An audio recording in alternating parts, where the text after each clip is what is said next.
committee. Today is a new experience for all of us, having a advisory committee meeting via WebEx. So hopefully all will go smoothly. We have two moderators to help us. So hopefully, and so far so good. So it looks like everything is moving as it should be moving, which is excellent. So I am going to start today by doing quick intros so we can establish our quorum. I am Catherine Lee Carey. I'm your chair. I am an attorney with Cooley, and I am an institutional representative. And I think maybe the easiest way, we have it on the screen, so that's helpful. We can just go in order. So Margaret, if you want to do your intro, we can just go down the list, and that way we don't have anyone talking over anyone else. So I'll mute myself, and Margaret, please introduce yourself. Hi, this is Margaret Ryder. I am a consumer member of the committee. I do not believe Diana is going to be here, so Joseph, you're up. Good morning, everyone. My name is Joseph Holt, and I'm an institutional representative member of the advisory committee. And I believe Natalie Lyons is also not going to be with us, so moving on to you, Thomas Wong. Hi, this is Thomas Wong. I'm a speaker's appointee to the advisory committee. Hi, everybody. My name is David Weiss. I'm an institutional representative. Hi, everyone. My name is Dr. Robert Snowden. I am a former student member. Hi, everyone. My name is Lee Farron. I am the appointee from Speaker Rendon. Thank you.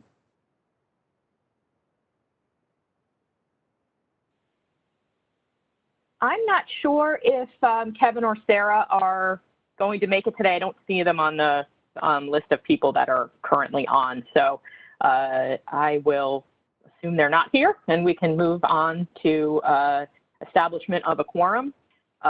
Richie, based on the number of people who are here, are we good on the quorum?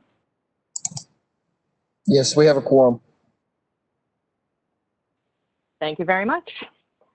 So the first item on the agenda is for public comment on items that are not on the agenda. So these are items that we cannot discuss or take action on, but we can put on the list of items for future meetings. So I will let the moderator jump in and explain how to, I know she already said this, but if anyone does have a public comment, I'll let the moderator explain how to do that.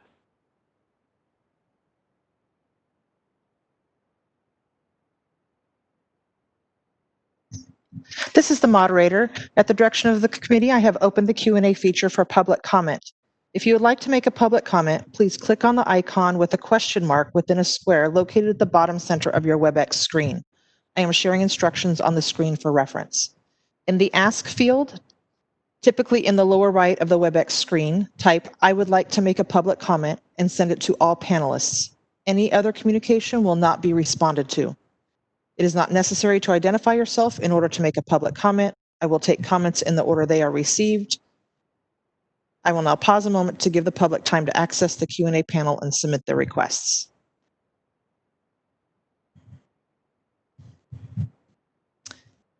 An individual identified as Grant Elliott has requested a public comment.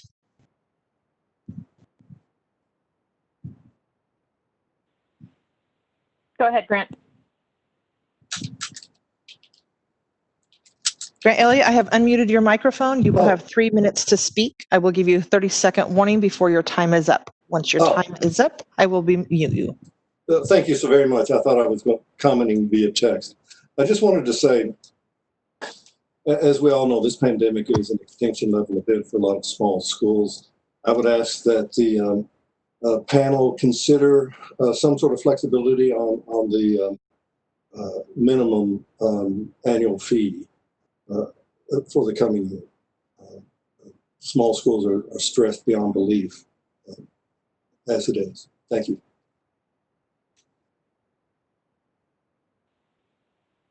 Thank you for your comment.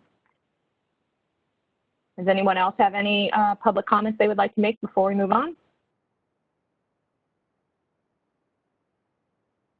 This is the moderator. I do not see any other requests for public comment. Would you like me to close the Q&A panel? Yes, please. Q&A has been closed. Okay. Thank you. So next up is item on the agenda, item number 3, which is review and approval of the February Advisory Committee meeting minutes.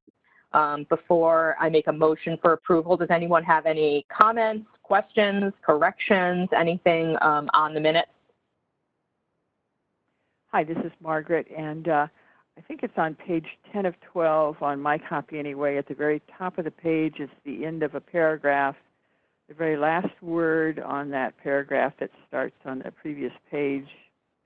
The paragraph starts, Mr. Wong questioned if there is to be a process. At the end of that paragraph, the very last word is transcribed. I think it's meant to be transferred.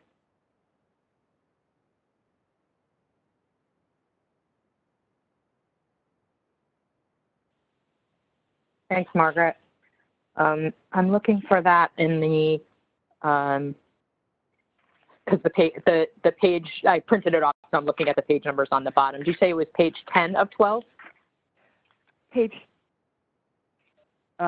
10 of 12, and it's the second to the last paragraph before there is a section entitled Public Comment, and then License and Report, and so on. Got it. Yeah, that makes sense. Yeah, agreed. Any other comments?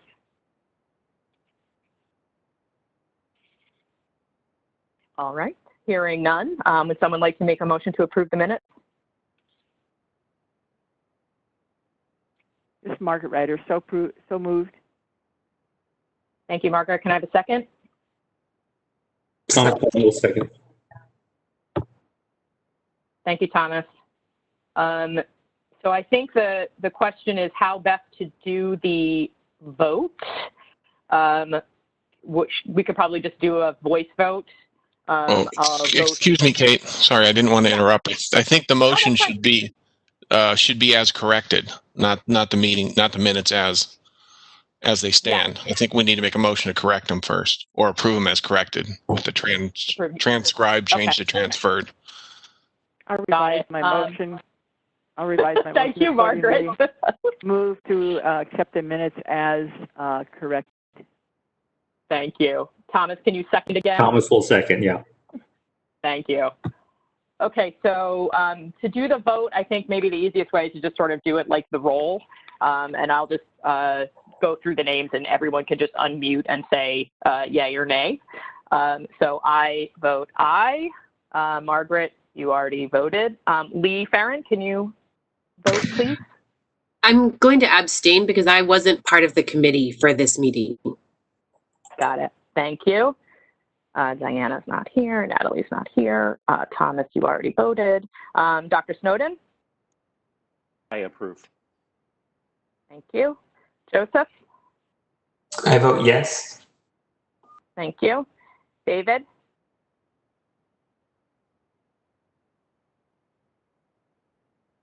David Weiss, are you there? I'm sorry, I have to abstain. I was not at the last meeting. Okay. Thank you. I'm figuring this out. All right. It's new to everybody. Okay, so that gives us 1, 2, 3, 4, 5, 5 ayes, 2 abstains, which passes the motion to approve the minute as updated. Thank you. All right. So moving on to item number 4, remarks by a representative of the Department of Consumer Affairs, which could include any number of things. I will step aside and let whoever the the DCA representative is hop on. This is the moderator. Carrie Holmes, I've unmuted your microphone. Okay, great. Thank you. Good morning, advisory members and Bureau Chief Marion. I'm Carrie Holmes, Deputy Director, Board and Bureau Relations at the Department of Consumer Affairs. Thank you for allowing me this opportunity to introduce myself and provide a department update to the group. I was appointed by Governor Newsom to serve as Deputy Director for Board and Bureau Relations beginning June 1st. I most recently came from the Senate, where I was Legislative Director for Senator Jim Bell. Before my time in the legislature, I served at the Secretary of State's office as Assistant Deputy. I've always been passionate about consumer protection, and so I'm very happy to be here at DCA working with all the boards and bureaus. As you know, I'm part of a new leadership team. In January, Governor Newsom appointed Lourdes Castro Ramirez as the new Secretary of Business, Consumer Services, and Housing Agency, effective March 2nd. Governor Newsom also appointed Jennifer Simoes as DCA's Deputy Director of Legislation and Megan Allred as Assistant Deputy. And finally, on April 16th, Christine Lawley was appointed by Governor Newsom as the Chief Deputy Director of DCA, and she joined us last month. Now that Director Kirkmeyer has her team in place, she can devote more of her time to her top priorities. I'm happy to report that last month, the DCA Budget Office and Office of Information Services launched 4 new budget expenditure and revenue reports utilizing Fiscal information. The reports are fast, detailed, and easy to generate. The 4 new reports, expenditure, expenditure projection, revenue, and revenue projection, can be produced using DCA's Quality Business Interactive Reporting Tool, or QBER. The fast, accurate reports with clean data will aid Bureau leadership in providing budget reports to the advisory members in the meeting materials. DCA is very pleased to be providing these reports, and we're working on 3 more budget reports in the future. Another DCA priority is regulations, improving the timelines and transparency. DCA's regulations unit was created by DCA Legal to directly assist boards and bureaus with regulations packages. The department also developed an online system to manage and track regulations packages and streamline their review, called Sharewell. Sharewell testing with a pilot cohort is now complete. There will be regular check-ins with pilot groups to solicit feedback, and the feedback will be evaluated to determine next stages of the rollout plan. Our work continues even though COVID-19 has changed the way we do business now and in the future. DCA temporarily closed all offices to the public in March in response to state and local stay-at-home orders to help reduce the spread of COVID-19. DCA and the boards and bureaus have implemented telework plans and have required physical distancing for those employees who cannot telework. Offices reopened to the public on June 15th with preventative measures to safeguard the health and safety of our employees and visitors. I know this time has been challenging for everyone, and we are truly grateful to you for your continued service and to staff for being so flexible. One of the few upsides to staying home is the opportunity to expand online and remote learning. I want to invite you to participate in DCA's board member orientation, which is now being offered as 2 half-day sessions on WebEx. The next one is October 21st and 28th. The training is tailored towards board members, but most of the content will have value to your role on the advisory committee. I encourage you to register on DCA's board member resources page. I look forward to getting to know you better. In the meantime, if you have any questions or need anything from DCA, please don't hesitate to reach out. I am new, so I may not have an answer for you today, but I'll find it. Board and Bureau Relations is here to help. Thank you again for the opportunity to present. I would like to thank you for having me here today and for your commitment and the work you do. That concludes my presentation.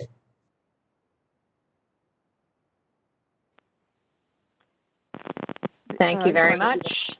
Margaret Ryder, I had a question for Ms. Holmes. The Sharewell that was mentioned, is that something that's up and running that we can access now and where we should find the progress of Bureau regulations, or is that not something that's available yet? The rollout is being continued. They're still checking back in with the pilot cohort, which was BAR, BRN, Contractor State Licensing Board, and Respiratory Care. So I can see if there's any updates on the timeline when the rest of the programs will be included and get back to you on that. Thank you. No problem. Does anyone else on the panel have any questions for Ms. Holmes?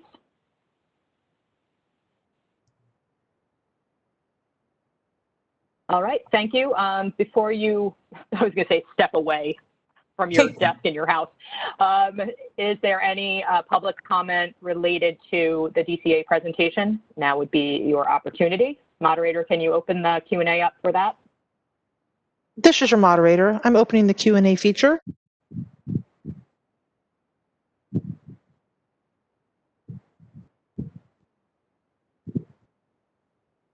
If you'd like to make a public comment, please click on the icon with a question mark located at the bottom of your WebEx screen. In the Ask field, type "I would like to make a comment" or "I would like to make a public comment" and send it to all panelists. I will now pause a moment to give the public time to access the Q&A panel and submit their requests.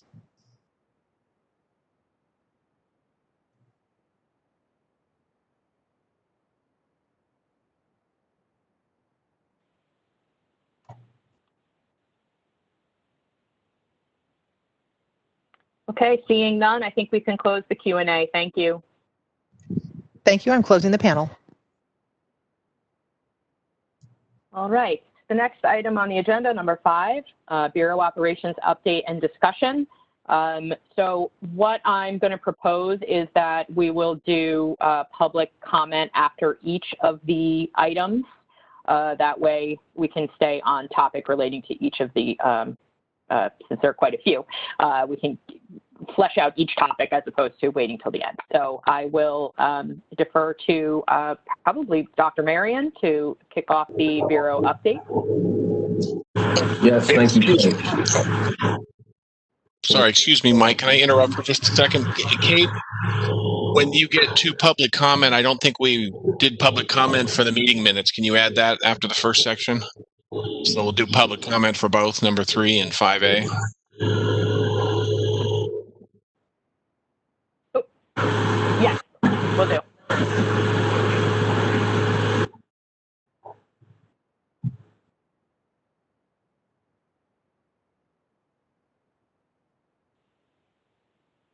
Okay, Dr. Marion, you're up. All right. Well, good morning, everybody. And thank you for everybody in their attendance today. Before I do get started with my presentation, one, I want to thank our former advisory committee member, Natalie Lyons, who unfortunately is no longer going to be able to move forward with us for her service. She was a great addition to the advisory committee and brought about great conversations. And so once again, I want to thank her for her service to this role, but also I want to give this opportunity to welcome our new member, Lee Farron, and to give opportunities for her to tell a little bit about herself before I jump into my update. Thank you. For anyone who was, I think some of the committee members know, but my name is Lee Farron. I'm the Director of Litigation and Pro Bono at Public Law Center, which is a nonprofit legal services organization in Orange County. And we provide free civil legal services to low-income residents of our county in a variety of different areas, including health, family, immigration, and consumer. And for most of my career, I've been a consumer advocate working with low-income borrowers, students, et cetera, to advocate on their behalf. And I've watched and been involved with the work of the BPPE, and I'm excited to join the committee and hopefully be a voice for some consumers. Thank you. Thank you, and welcome again. So over the last 5 months, as you can imagine, the Bureau has been extremely busy. From COVID-19, the economy, civil unrest, and then the recent fires that we have. We have a lot of people that have been affected in a variety of these settings. And so over the last 5 months, you can imagine the transition that the Bureau has had to make has been one of which I'm very proud to say and want to commend our team on. From the folks from the grounds and maintenance staff, to our managers, to the chiefs, and to the leadership of the state. I want to thank them for supporting us in the work that we've been doing.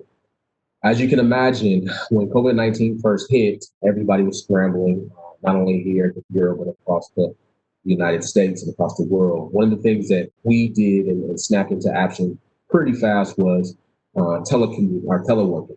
And so since about about March 13th, we've been teleworking. About 90% of our team has been working from home. And then we have a rotation of managers and chiefs that come in daily to help support the additional 10% staff that's here. We are still open and we're open to the public. However, there are definitely precautions that we have taken to make sure that our staff are safe and the public is safe in regards to coming to our buildings. One of the things that I do want to make sure folks know, as this whole pandemic hit everybody, we did we did limit our travel. Actually, we put a moratorium on any travel for the Bureau. My interest is to keep our team safe and to continue to make sure that our team is safe moving forward. As you know, the governor released, the California Public Health Department published a institution of higher education guidance document that helps institutions that are trying and planning to open moving forward. As you know, a lot of our institutions are closed right now.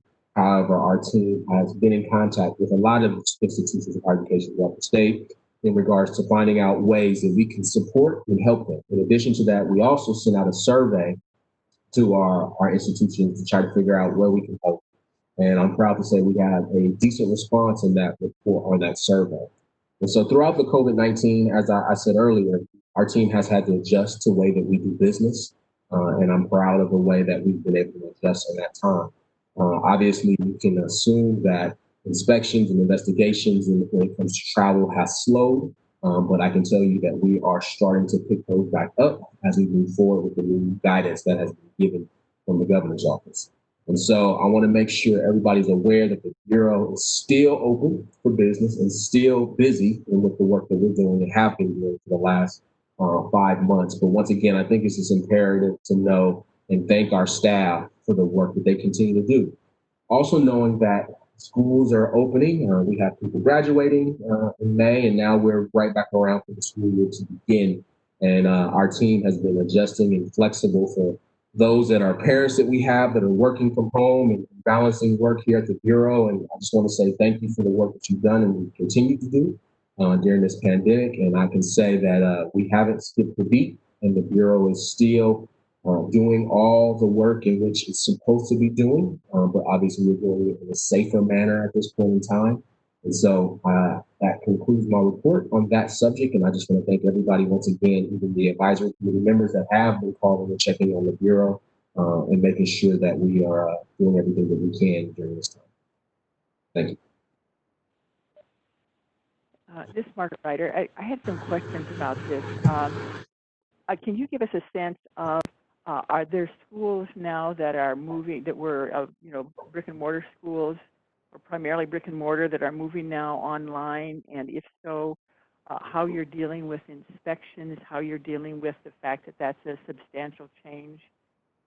Sure. And you said many of them are closed. Give us a sense of, where you think that is.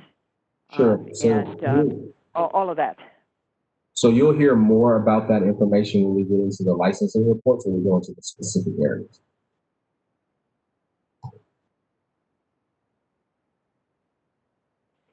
Other questions? Thanks, Mike. So I will open it up for public comment on the COVID-19.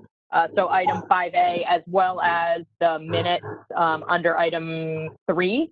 As Doug suggested. So if anyone has public comments about the February minutes or relating to the COVID-19 update, please follow the directions on the screen and the moderator will manage the question and answer. This is the moderator. I've opened the Q&A feature for public comment. If you would like to make a public comment, please click on the icon with a question mark located at the bottom of your screen. I'm sharing instructions on the screen for reference. In the Ask field, type I would like to make a comment or I would like to make a public comment and send it to all panelists. I will take all comments in the order they are received. I will now pause a moment to give the public time to access the Q&A panel and submit their requests.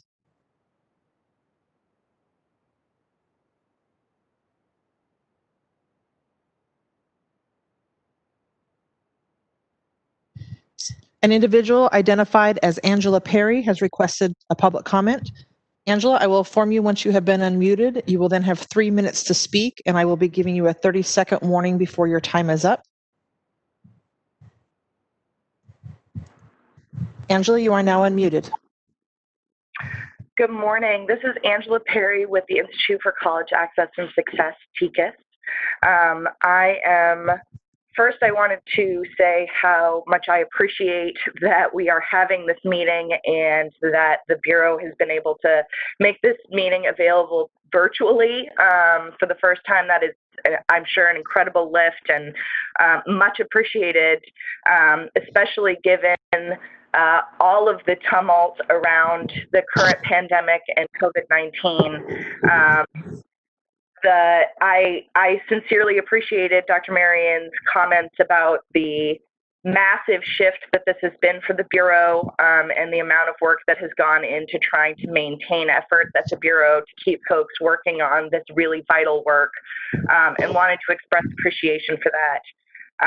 I did also have a similar question to Mrs. Ryder, but it sounds like we're going to get some updates during the licensing period, or the licensing update, just around the increased risk to students in this time of chaos. And so I am really looking forward to hearing some updates on how the Bureau is addressing all of that and taking steps to ensure that students are protected, even as all of this chaos is impacting all of us. So those are my comments. Thank you again. Thank you, Angela. Your microphone has now been muted. We have another comment request from Mary Saranac. Or Marcy, my apologies. Marcy, you are now unmuted. You will have 3 minutes. Hello, this is Dr. Marcy Cernak, the Director of Compliance for Milan Institute and Milan Institute of Cosmetology. I'm here to request the Advisory Board make a recommendation to the Bureau to make changes to the 2020 and 2020 BPPE Annual Report Guidelines due to COVID-19, allowing schools more time to get their students to complete their programs and get placed, and providing an opportunity for more than one attempt on the licensure exam. While BPPE itself does not set a benchmark for schools per se, other California agencies, including CalJobs, have started using the Bureau's annual report system to determine eligibility to offer programs using WIA funds, establishing their own benchmark school must reach. The Bureau's annual report is already skewed negatively for clock hour programs due to its use of the expected graduation date to determine the primary completion rate. In order for a school to complete their program by the expected graduation date, clock hour students have to have perfect attendance throughout their program or make up all of their missed hours outside of their scheduled class time. For programs like cosmetology, where students already attend school for 30 hours a week, this is a tall order for students who are also working and managing busy families. With regard to placement, many cosmetology students enroll in the program with the intent of working less than 20 hours per week to provide additional part-time income to support their families, which does not count for BPPE. For licensure, cosmetology students often need to attempt the theory portion of their licensure exam multiple times in order to pass the test, as that test is more on the academic side of the program, which cosmetology students typically struggle with. As an example of my point, we often see our annual report rates for cosmetology programs with BPPE reduced by up to 50% for completion, 70% for placement, and 60% for licensure compared to our reports with crediting agencies for similar time periods. As the cosmetology industry has been especially hit hard for COVID-19 for both schools and salons, I asked for additional consideration for the annual report. Schools were eventually granted the opportunity to offer practicals online, but it took time for that approval to come through, so schools lost weeks' worth of time towards practicals, which will impact our 2020 completion rate. In addition, the California Bureau of Barbering and Cosmetology stopped testing for a period, and while they are testing now, we are seeing greatly delayed testing dates. This will result in a smaller number of students being able to get a job that requires a license within 6 months after graduation. This, combined with the salon shutdowns we saw in the early months of the virus, 30 will seconds. impact our 2019 and 2020 rates. Finally, as students are having to wait a long period after graduation to take their licensure exams, their ability to retain the information they learned long enough to pass their exam on the first try will be greatly reduced. Thank you for your time and consideration of my request.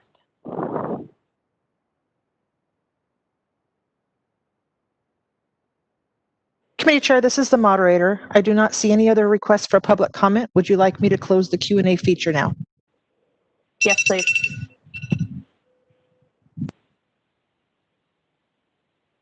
Thank you for your comments. And if anyone from the Bureau would like to respond, please do. Otherwise, we can move on to the next item.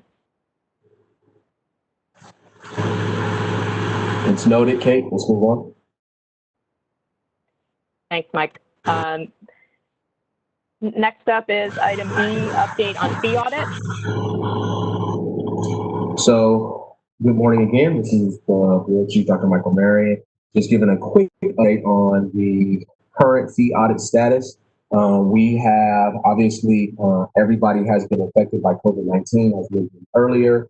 And so this has obviously delayed our process and our fee audit based on some of the conversations with our auditor. We are hoping that the fee audit will be available and released hopefully sometime in September. And that concludes my report.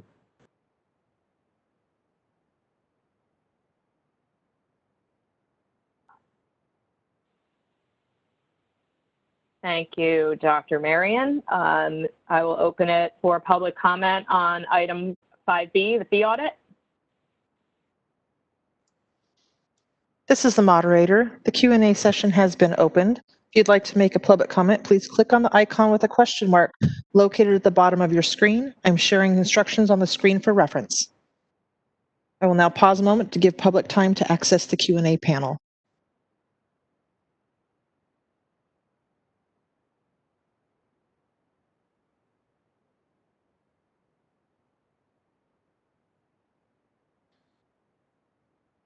Committee Chair, I do not see any requests for public comment. Would you like me to close the Q&A feature? This is actually Yes, the please. co-moderator. We do have a request from an Angela Perry.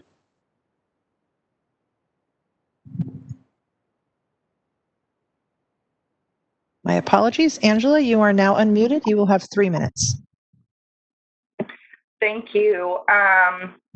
I just have a very brief comment about the fee audit. I appreciate that funding has posed a challenge to the Bureau, and really my comment is that if there's any way that TCAS or advocates can be helpful around the fee audit or any needs that the Bureau has, please let us know. I am always eager to find ways to be helpful. I also wanted to mention that there was a recent report published by HERA, and that report contains several suggestions for ways to make the Bureau more fiscally stable in the event of a school closure.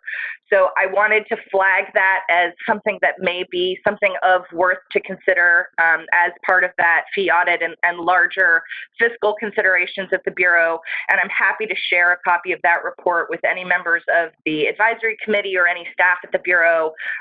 Anything that I can do to be helpful, please let me know. Thank you, Angela. We appreciate that. This is the moderator. We do not have any other requests for public comment. Would you like me to close the Q&A feature now? Yes, please. The Q&A feature has been closed. Thank you. Up next, item 5C, update on advisory committee handbook revision. Good morning, everyone. This is Doug Smith, Bureau Counsel. I would like to report that the advisory committee handbook is finished, but it's not. It's still delayed. I would also like to blame it on COVID, but can't do that either. We're still working on revisions, and we've received lots of input from other people at DCA and from committee members. Thank you, Kate, for your helpful suggestions. So the advisory committee handbook should be ready by the next meeting. You'll probably get it ahead of time. We're just finishing up putting in more revisions and suggestions to make it a more useful guide. That's it for the update. Thank you. Thank you, Doug. At this point, I'll again open up for public comment on item 5C. This is the moderator. I have opened the Q&A feature for public comment. If you'd like to make a public comment, please click on the icon with the question mark at the bottom of your screen and enter "I would like to make a comment" or "public comment" and send it to all panelists. I will now pause to allow moments.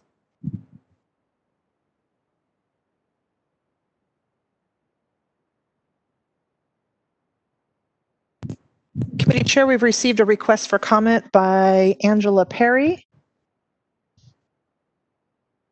Angela, I have unmuted your mic. You will have 3 minutes. Thank you. This is so much fun on the phone, just like in person. So I just wanted to ask if it would be possible. It sounds like there have been a lot of folks to review this. I took a look at the website and couldn't find a copy of the current handbook. And I don't think that the handbook has been made available to the public for comment or review. So I'd like to request if that would be possible. It would be wonderful to both see a copy of the existing handbook and the proposed changes for public comment, if at all possible. Thank you. Noted. Thank you.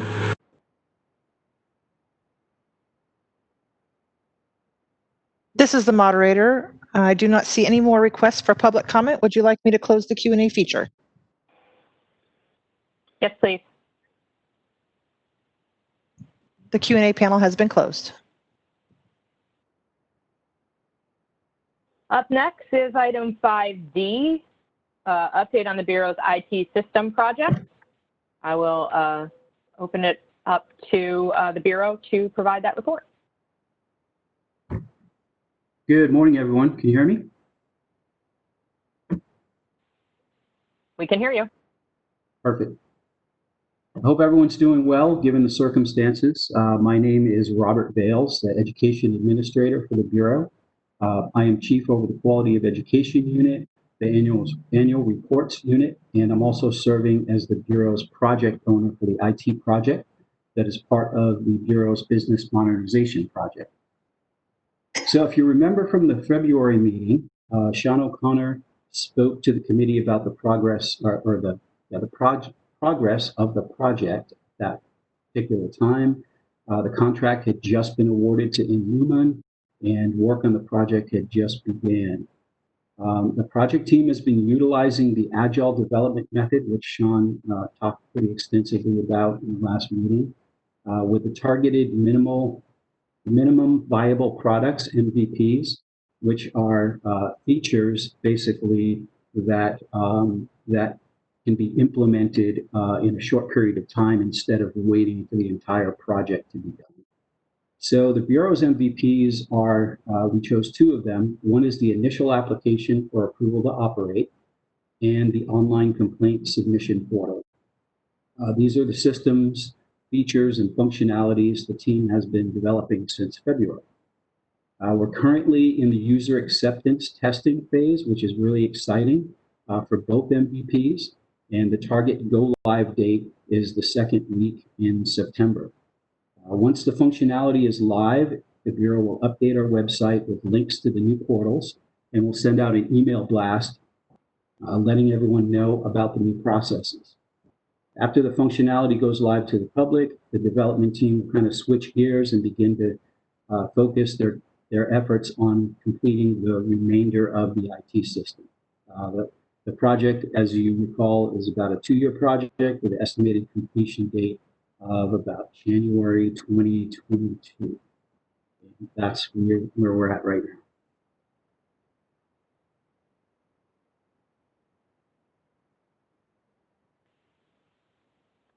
Thanks, Robert. Anyone on the committee have any questions before we open it up to public comment? Yes, this is Margaret Ryder.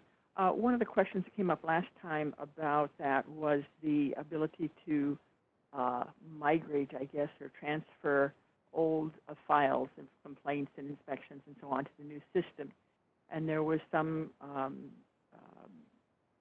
question or discussion about how much of that would be done. I mean, I think I remember something about it would be done totally, but then there was some question about how far back and how complete and so forth. I wondered if you have any more information on that, Robert. Sure. So we've actually not made that determination yet. And the reason for that is, again, the project has really been focusing on the MVP functionalities. We haven't done the data conversion yet, nor have we even contracted with or hired someone to do that data conversion. It's my understanding that after MVP is finished and we start working on the remainder of the project, including the database that will replace our current system, SAIL, that we'll have a dedicated individual focused specifically on transferring data from the old system, the legacy system SAIL, to this new system. But again, I don't have the details on that yet because the focus of the project is MVP. And the other question I had is you mentioned two, and I couldn't hear the second one of the two projects. One was the initial approval application, and what's the second one that you're hoping to have running by the second week of September? Sure. The second one is the online complaint submission. So folks will have an opportunity to submit complaints online as opposed to filling something out and sending it in. Okay, great. Thanks.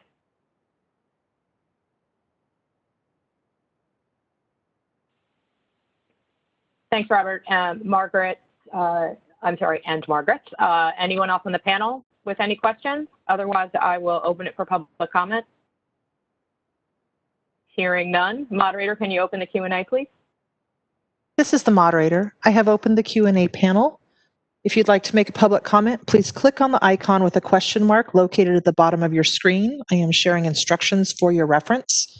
In the Ask field, please type, "I would like to make a comment," or "I would like to make a public comment," and send it to all panelists. I will now pause a moment to give public time to access the Q&A panel and submit their requests. Thank you, moderator. And I just want to say thank you. I bet you didn't think you were going to have to do this 55 times in the span of this meeting. So appreciate your patience. It's quite all right. At this time, we don't have any requests for public comment. Would you like me to close the Q&A feature? This is the Yes, co-moderator. We did just receive one from Angela Perry. Thank you. Angela, I have unmuted your mic. You will have 3 minutes. Hi, all. Again, a very brief update, and thank you so much for that update, Robert. Really appreciate that. My very brief comment is just that I know that the Bureau is part of the conversation around the creation for the Cradle to Career data system, which is ongoing. And I know that the data for that data system is part of this IT update, as well as part of actualizing some of the 2019 legislation. And I would just like to request that, if possible, in the next update, it would be wonderful to know more about plans to incorporate that as we move past this first stage and into the larger project. Really appreciate any updates on that would be possible. Noted. Thank you.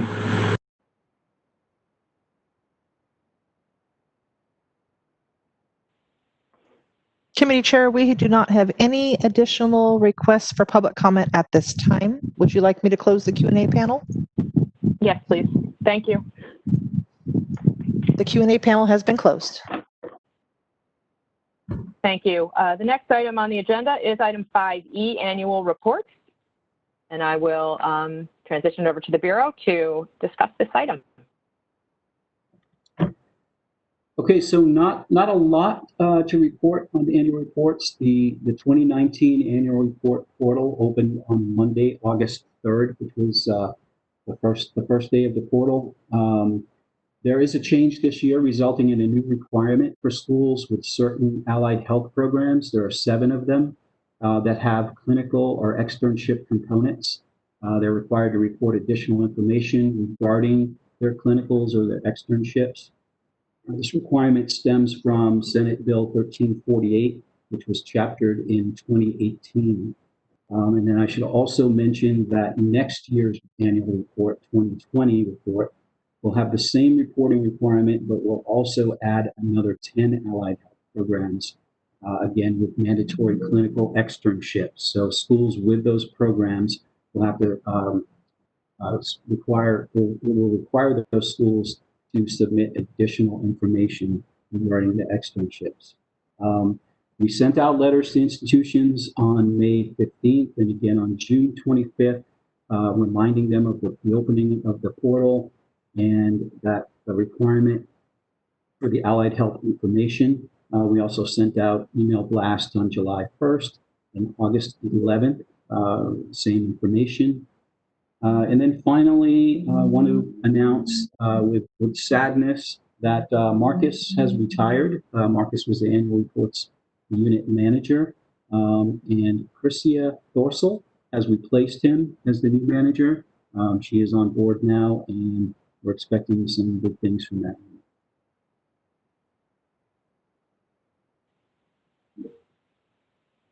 Thanks, Robert. And I didn't know about Marcus. I hope he has a fabulous retirement. We miss him. So, yes, he was always a fun person to have around. So I'm sure he will be missed. Is there any other additional questions from the panel regarding the annual report system? Yes, this is Joseph. I have a question. In light of the impact of the pandemic on particularly smaller college systems that have a dearth of administrative resources, I would expect that in terms of the annual reporting deadline, you may see a spike in late reports or colleges that are struggling to report in a timely manner. And so I'm curious if you have any specific plans for proactive outreach or support, again, particularly for smaller institutions, or perhaps maybe colleges that had struggled last year or late last year. Yeah, that's a great question. Part of what the annual reports unit does is reach out to institutions, particularly those institutions that have had challenges in previous years.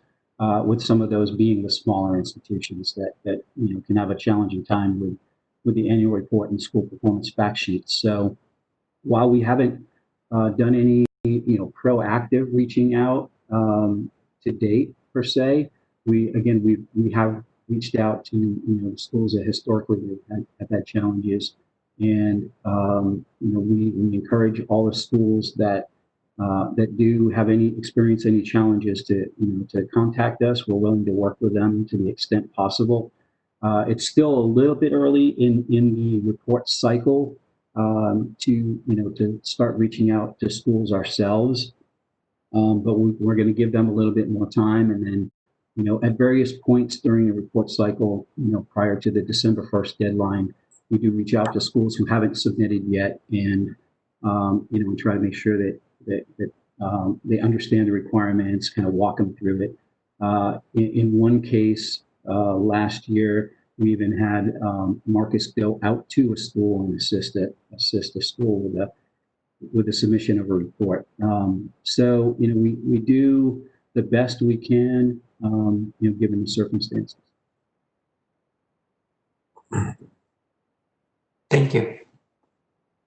Kate, David Weiss, quick question, and this might be a combination between the COVID update and the annual reports, but I can't remember the person's name, but I know they were from Milan Institute, talking about extensions for student outcomes and maybe make some recommendations. Can we put that as a future agenda item? I think that's the right process for doing that. The student outcome deadlines and placements within 6 months and on-time graduations, all the different issues that came up over these last few months due to COVID.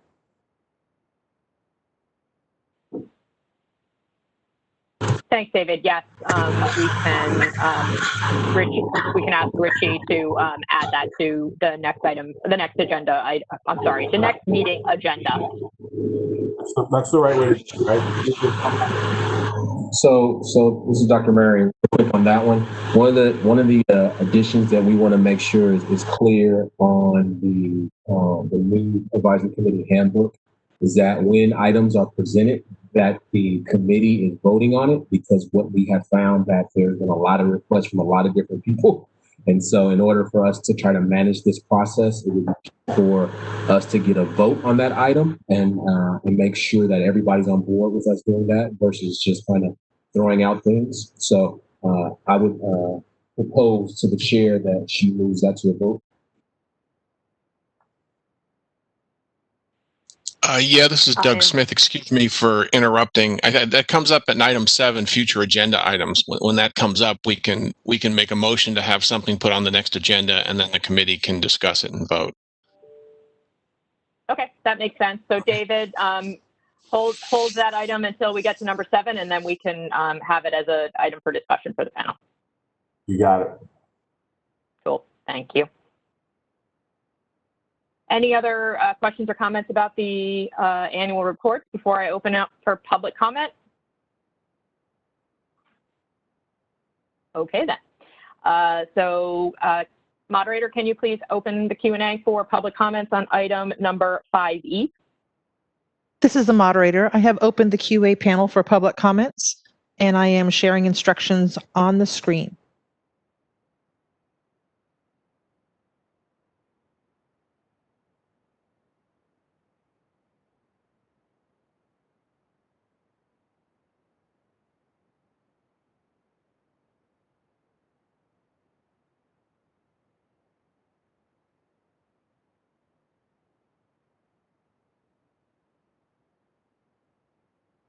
At this time, we have not received any requests for public comment. Would you like me to close the Q&A feature?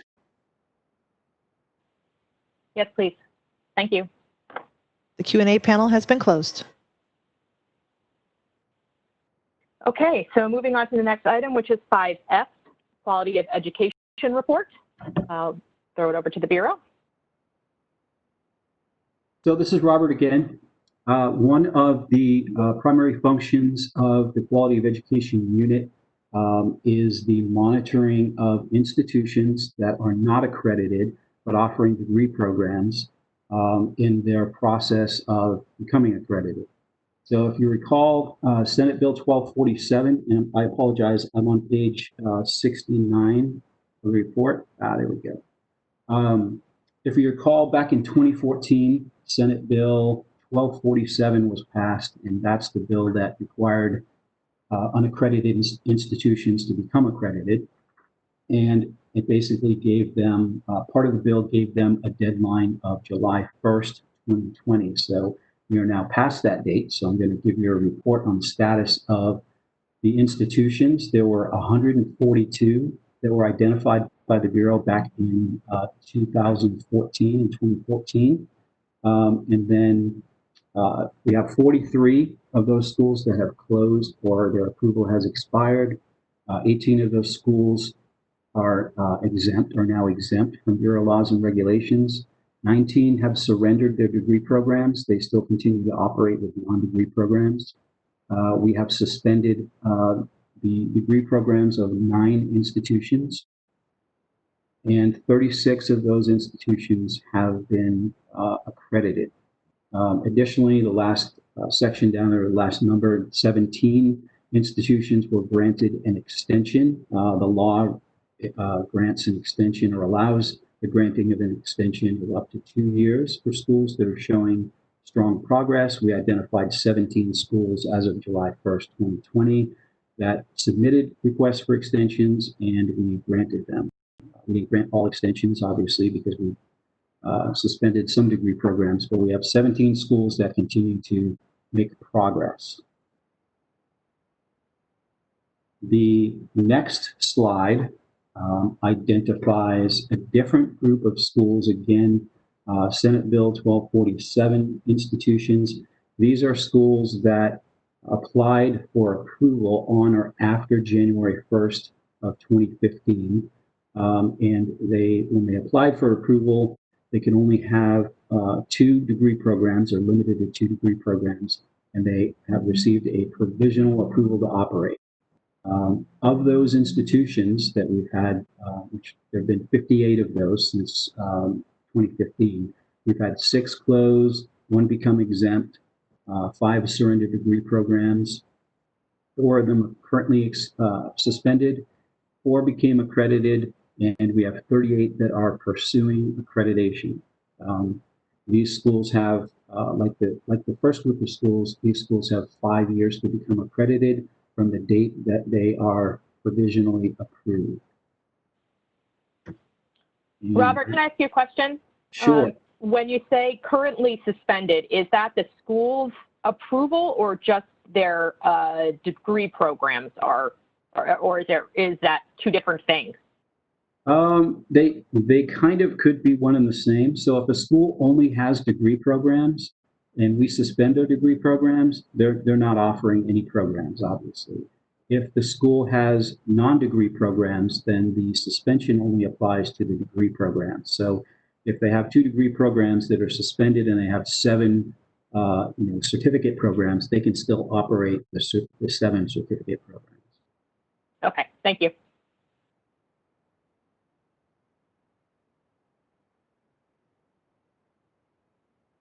Any other questions?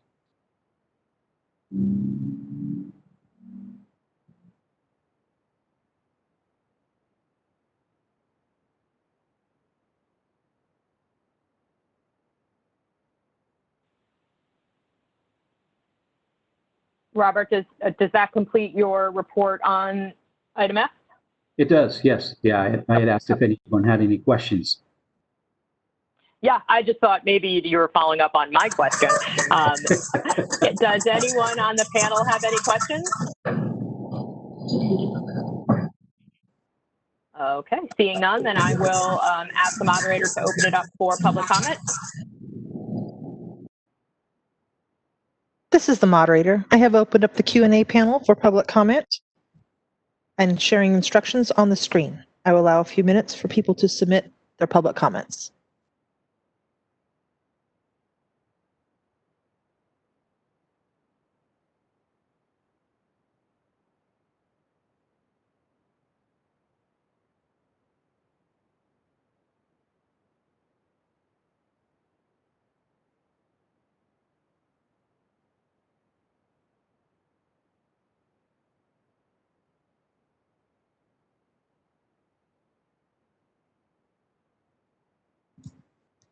This is the moderator. At this time, we have not received any requests for public comments. Would you like me to close the Q&A panel?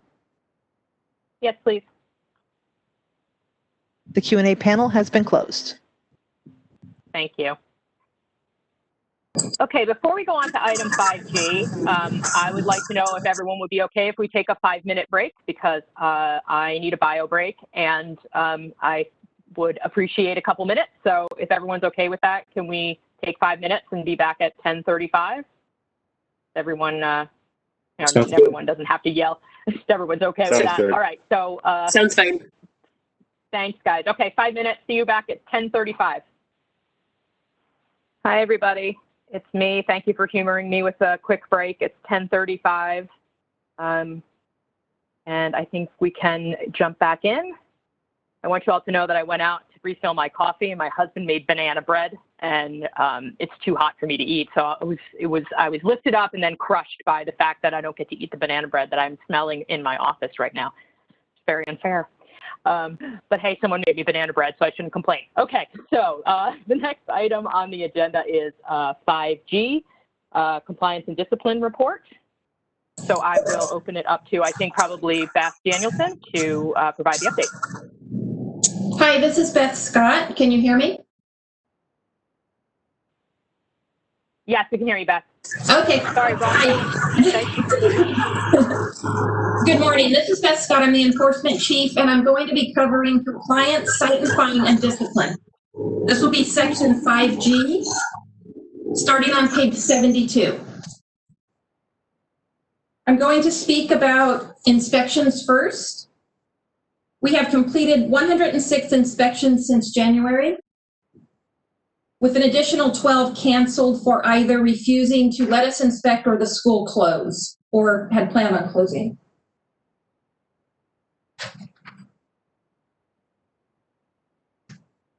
Are there any questions regarding compliance inspections?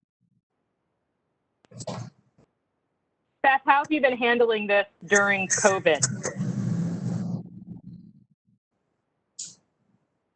Compliance inspections have started up on a minimal basis. We've done a lot of planning. Staff have been working on items in preparation for beginning inspections to open up. So we have a lot of work done on them to prepare us to ramp up inspections when the time comes. But we have began the process slowly and safely currently. So similar. So this is Dr. Marion. So just a quick in addition to what Beth's doing. So one thing I think is important to know, while COVID-19 has been a major hindrance to all of us, has continued to make sure that they're doing all the prep work. So as Beth mentioned, we are slowly opening up travel in regards to doing inspections and however, we're doing a lot of internal desk work at this point in time. And as you said, a lot of prep work. So when the funnel does open fully, we will go back into the field strongly and prepared. I have a question also, Margaret Ryder. I'm guessing that,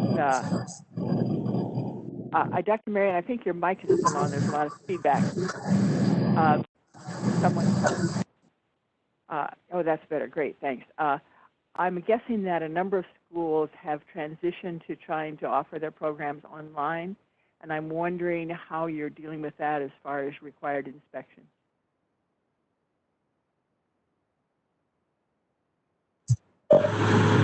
So we'll talk a little bit about that. And so basically, obviously, it's a process that all the schools will have to go to, which we will talk through during the licensing portion of the investigation or during the report.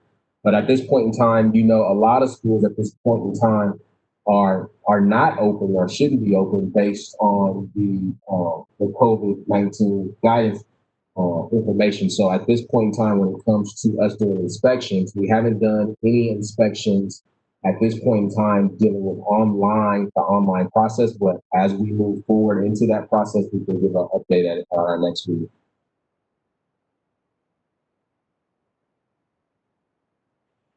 I'm sorry, I'm having a little trouble hearing you. You say, I couldn't catch all that. They're not transitioning to online, many schools at this point? No. They are certainly schools transitioning to online at this point. And I said, once we start doing the inspections within the online programs, we will give you some more information about how that has gone and an update on that at our next advisory committee meeting. We haven't done any inspections on that at this point. Thank you.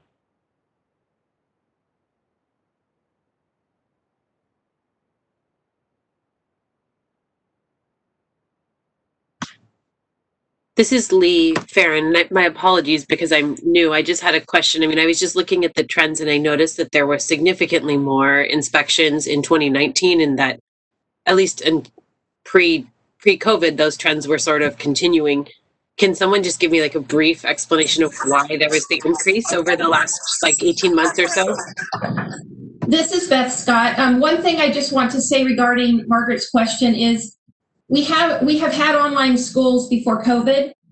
We have more online schools now, more than likely. So compliance inspections will continue as they did with an online school prior to COVID.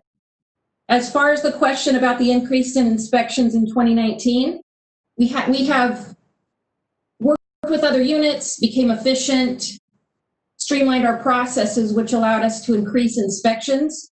This year, the beginning of the year, we had our biggest month of inspections, 51 inspections in 1 month, which was the highest number we had in the previous 3 years for 1 month. So prior to COVID, we were ramping up to even way surpass that number from 2019, which I anticipate, had COVID not came, and I still believe that we will come close to that, if not surpass it, if things clear up. So I believe your question was why the big increase. So it was efficiencies, training, looking at our processes, the mapping that we did for the IT system allowed us to look at things and streamline. So that would be my answer to that. Thank you. Welcome. I'm going to move on to discipline, which the statistics are on page 74 and 75. So we have 9 accusation cases pending at the Attorney General. We have 6 statement of issues pending currently.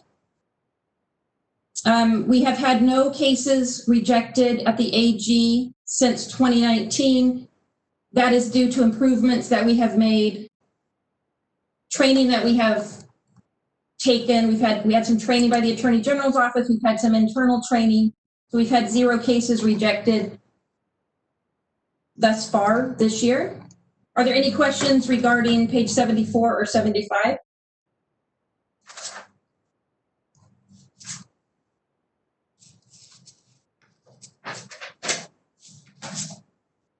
Okay, I'm going to move on to page 76, which is citations. Since January 1st, we have issued 206 citations.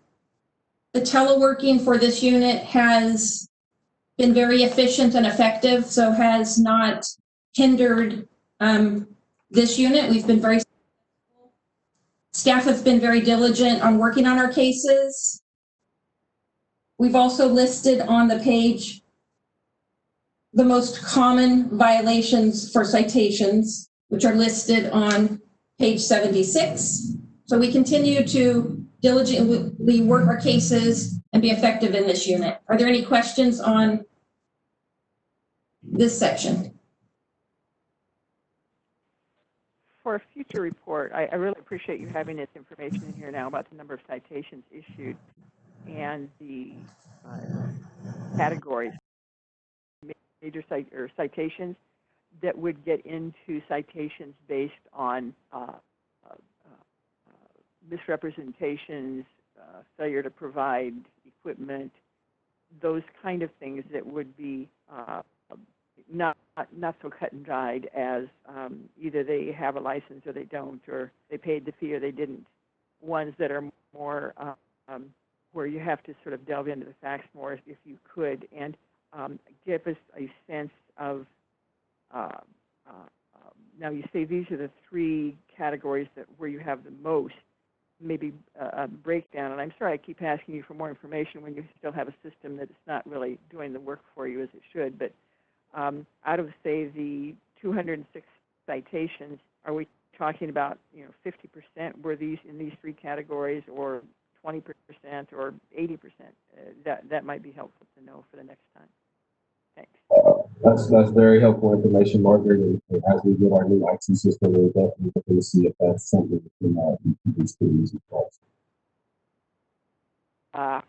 I'm sorry, that was all muffled. I couldn't understand. Hello? I would also like to point out that our citations are public information, and all of our citations are on our web along with the status of them. You can read the citations itself by clicking on any school or any citation that you would like. So that might be helpful also for your, gleaning some information.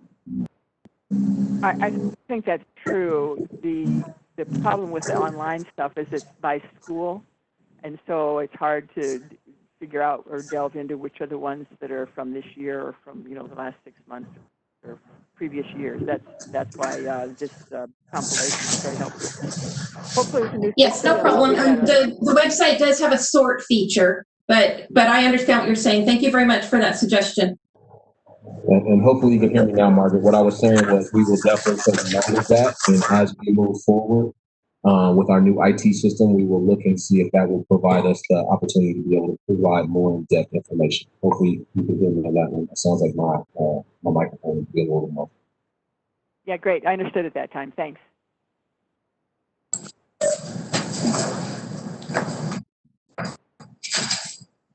Thank you very much for that report. Great. Thank you, Beth Scott. If there are any questions from the panel, please feel free to ask now. Otherwise, I'll open it up to public comment.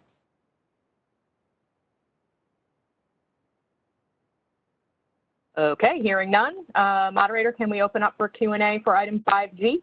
This is the moderator. I have opened the Q&A panel. If you'd like to make a public comment, please click on the question mark at the bottom of your screen and enter "I would like to make a comment" in the ask field. I will now pause a moment to allow time for people to submit their public comments.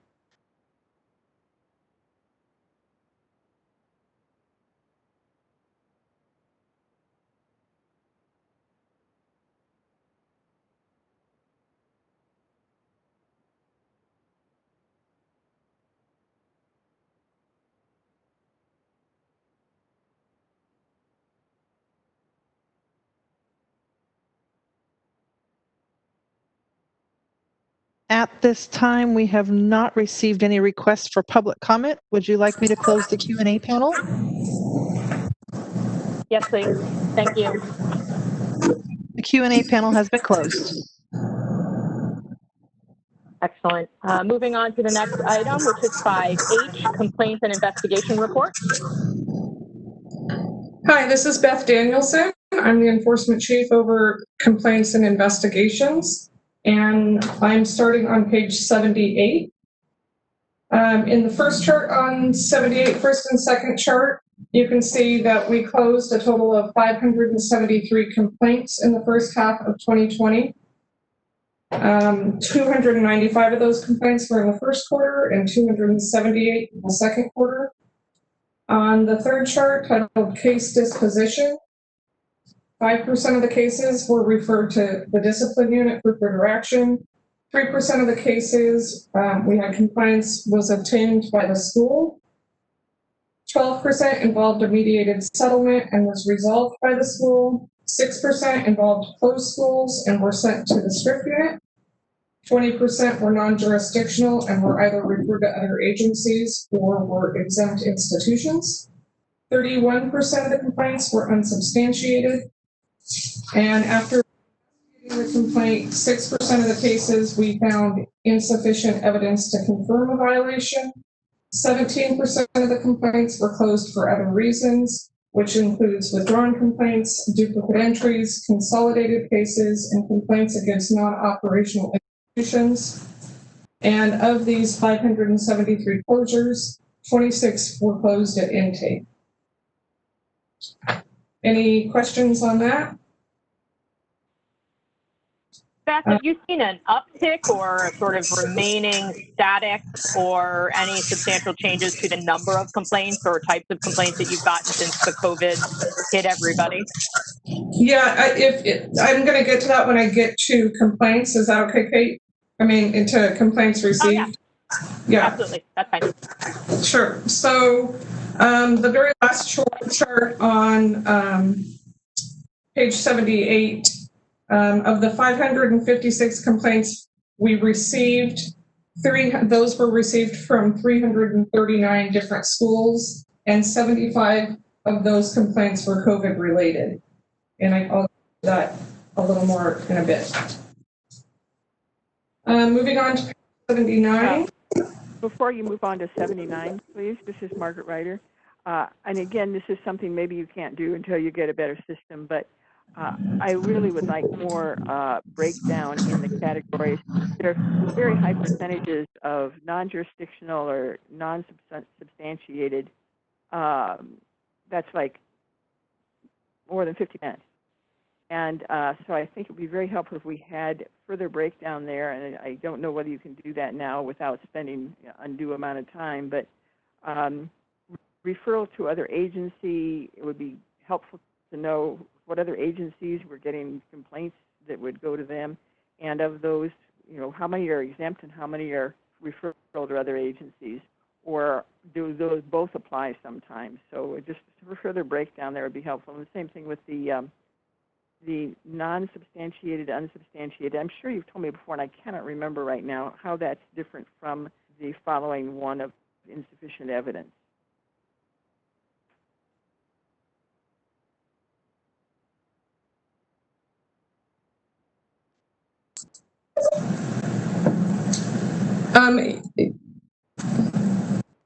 I'm sorry, over there. So in regards to unsubstantiated and that's insufficient evidence, when the non-substantiated are complaints that came in and were initially found to be unsubstantiated, and the other bucket is those cases that were fully investigated and then were found to be unsubstantiated. So as far as breaking it down further from there, you're right, we don't have the ability to do that at this time. Hopefully in the future with the new IT system, we'll be able to.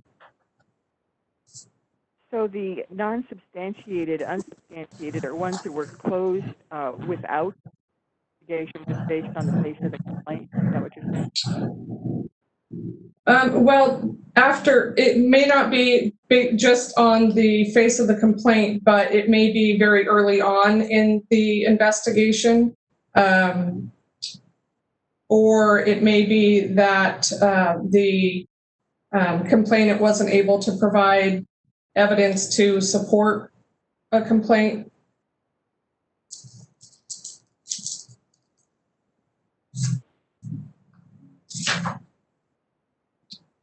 Okay, so moving on to page 79, you can see that our days to close continues to decrease. I'm sorry, I'm looking at the chart on the screen and it doesn't appear that we're on the right. I think we need to go to the next slide. No, that's not it either. Oh, they're individual. Back up, I believe. We need to go to the one more. There we go. Okay, so the first chart, days to close, you can see that we're continuing to decrease. Through June, we closed 68% of our cases within 90 days, which is up from 47% in 2019. And we also have closed 85% of our cases within 180 days.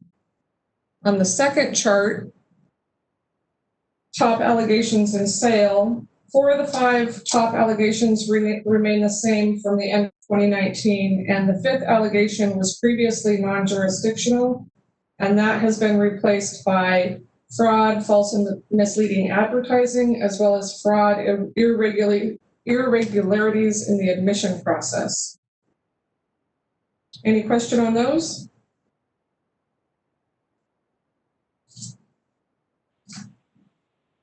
That irregularities in the admissions process one is new. Can you tell us a little more what that means? Well, just meaning that, well, exactly that they are, that could be admitting without proof of an ATB or high school diploma, or being admitted for any reason that is not in compliance with our statutes and regs. So that is separate from, say, they didn't get a fact sheet or they didn't sign an enrollment agreement or some other sort of process issue. You're talking about meeting the admission standard? Well, no, anything that is required as part of the admission. So yes, that would be also include allegations regarding the enrollment agreement. Okay. As well as, yeah, receiving the school performance fact sheet. Anything that did not happen or happened incorrectly in the enrollment process itself. Okay. What is the difference between the first bar chart, the contractual lack of quality in education, and the quality lack of instruction in the last bar chart? So the quality lack of education is basically a complaint against the school that they aren't getting what the student isn't getting what they signed up for as far as the level of education or what is being delivered. And the quality of instruction is specific to actual instructors.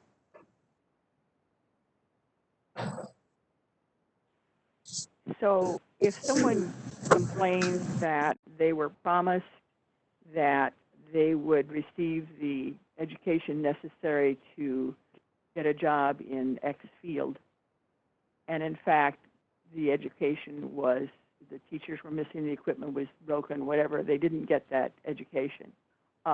Is that considered lack of contractual lack of or quality of education, or is that considered fraud, false and misleading advertising, or fraud in the admissions process? It depends on the complaint itself. Did it come in as a fraud in the admission process, or did it come in as lack of quality education or lack of quality of the instruction? So it would depend on what the complainant was alleging when it came in the door.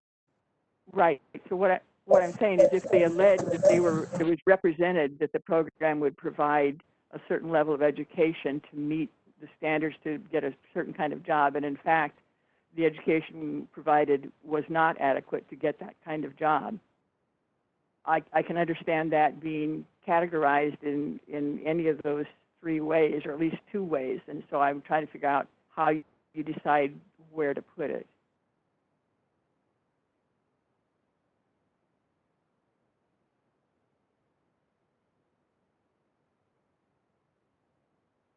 So what I think Beth is saying in this regard, Margaret, is that it all depends on the information that's provided in the complaint. And obviously, we have experts within that space that will make that determination. So once again, I think it all depends on what amount of information is being provided in regards to what bucket that would fall into. Right. And with the example I gave, where would it fall? So once again, not having all the details or all the details in front of me, it just all depends. I think I would lean on Beth more to make that decision. But once again, all of that documentation in front of us and readily available, I can't tell you exactly which one that would go into at this point. But we could definitely follow up with you on that one. That would be great to have a look at that for a future meeting. In the two categories that start with fraud, the irregularities in the admissions process, I guess there's got to be a big difference between, an unsigned performance fact sheet and a fraud situation.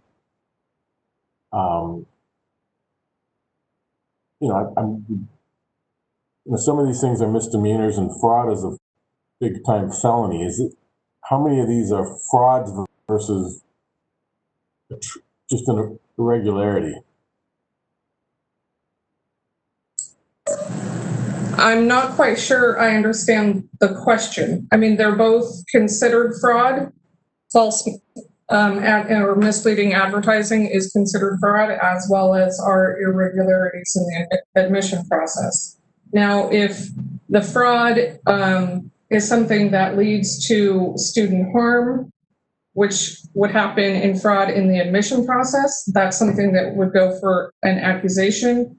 If the false and misleading advertising does not account or amount to student harm, then that would go for a citation. I don't know if I expressed myself correctly. So you lump them together. Anything in the admissions process is considered a complaint statistics under a fraud category, whether it's. I'm okay. Yes, that's accurate. It is fraud if they are misled during the admission process.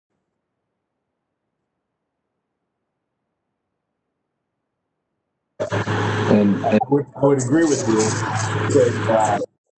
You get the performance fact sheet versus you have a signature on the performance fact sheet. That type of a differential.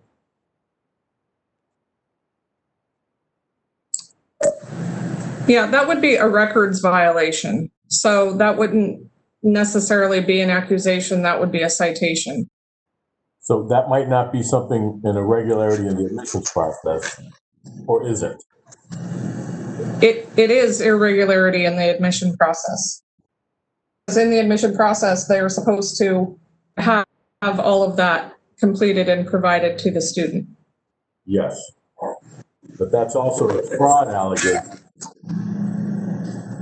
See, fraud's a bigger, you know, when I see fraud, that's a big deal.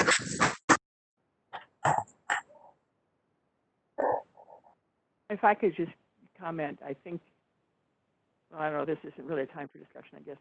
I think maybe we're kind of having the same problem. What I think is going on is you have certain categories and things have to get lumped in a category. And it, in some ways, is only, the categories are only for us to give us an idea of what's going on, but when you're actually handling it, you are citing specific violations under the statute. So, you know, maybe our questions are beyond what can be dealt with when you're trying to give us some information, but it's hard to do without lumping certain things together.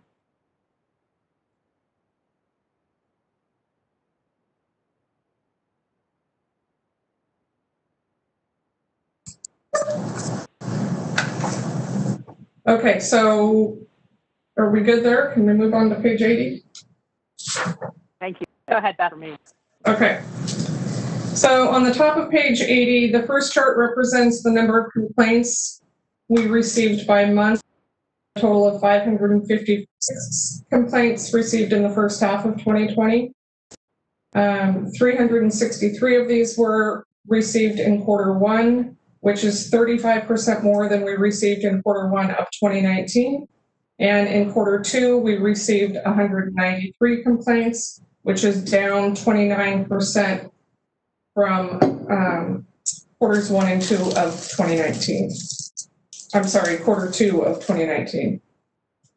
And looking at the second chart, 94% of the complaints were externally generated and 6% were internally generated.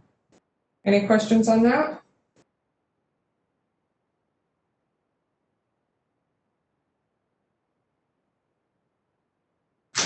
We've talked about the case disposition. You know, it looks like there's a lot more complaints in the first 3 months.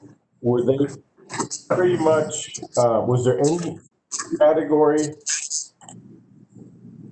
I guess this goes back to the allegations then. So, you know what? I'm good. Thank you. Okay. And Kate, I will talk about the COVID complaints as well, okay? I don't have a chart for that, but as I mentioned before, 75%, I mean, we received 75 COVID-related complaints out of the 556%. And this was 13% of all the complaints we received in Q1 and Q2 were COVID. And not only did we receive COVID-related complaints, but many calls. A lot of students calling just unsure as to what to do. So we fielded a lot of calls, you know, from concerned students and schools. And of these complaints, 63 of those were determined to be non-jurisdictional. And of those non-jurisdictional complaints, we referred those to other agencies, being the local health department, another board or bureau licensing body, U.S. Department of Education, and to workman's comp counselors. So the jurisdictional complaints that we received were, for many reasons, a lot having to do with students having difficulty obtaining transcripts and diplomas, schools not allowing students to drop classes, and struggles completing assignments during lockdown, being terminated to the school or the program being canceled, students not getting the hands-on training they were promised, lack of quality instruction, not receiving refunds for classes, and improper school closure. So we really received complaints from, you know, they were really all over the board. And again, some of them we were able to bring in and are investigating on our end. And we've worked closely with other agencies in referring a lot of these complaints, whether they were within our jurisdiction or not.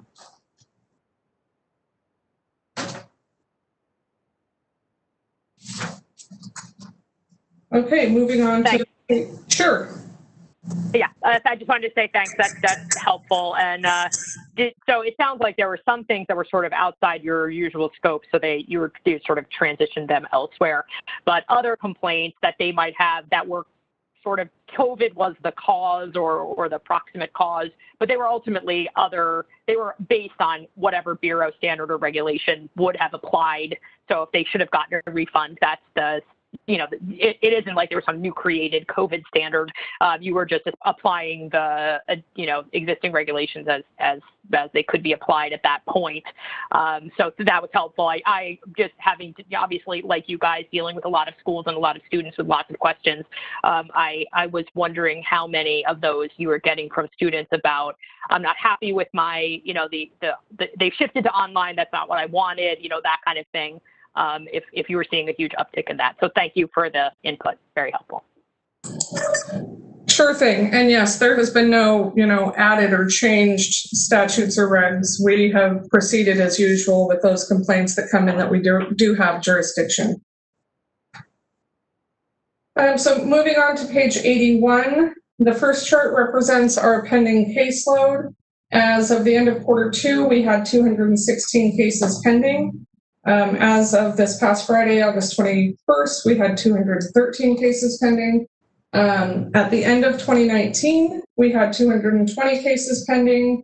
And I recall in our last meeting discussing that I believe that we've reached the quote unquote normal number of complaints. And I'm hoping this is it. And through COVID, we've stayed right there. So I'm confident that this is probably the new normal. Since the beginning of 2020, we've hovered right between 200 and 225. So looking at the cases aged over 2 years, of the two cases that are 3 to 4 years old, those are currently being monitored pending an external investigation by law enforcement. And of the 12 in the 2 to 3 year period, 5 of those are also being monitored pending internal investigation. One case has since been closed. 2 of those have been referred to the discipline unit, and 4 of them are currently being investigated. Any questions on that? Yeah, what do you consider an urgent complaint? What type of things are in the urgent category? Again, the status of the complaint is determined by statute. So when it comes in, there's a whole there's a whole litany of reasons that go into that, and it's determined by statute, and it happens automatically when the complaint comes in. What's your biggest urgent complaint? Yeah, complaints for students also takes into account prior concerns with the school. Again, there's a whole litany of complaints. So there are complaints that come in, like I said, this is determined by statute.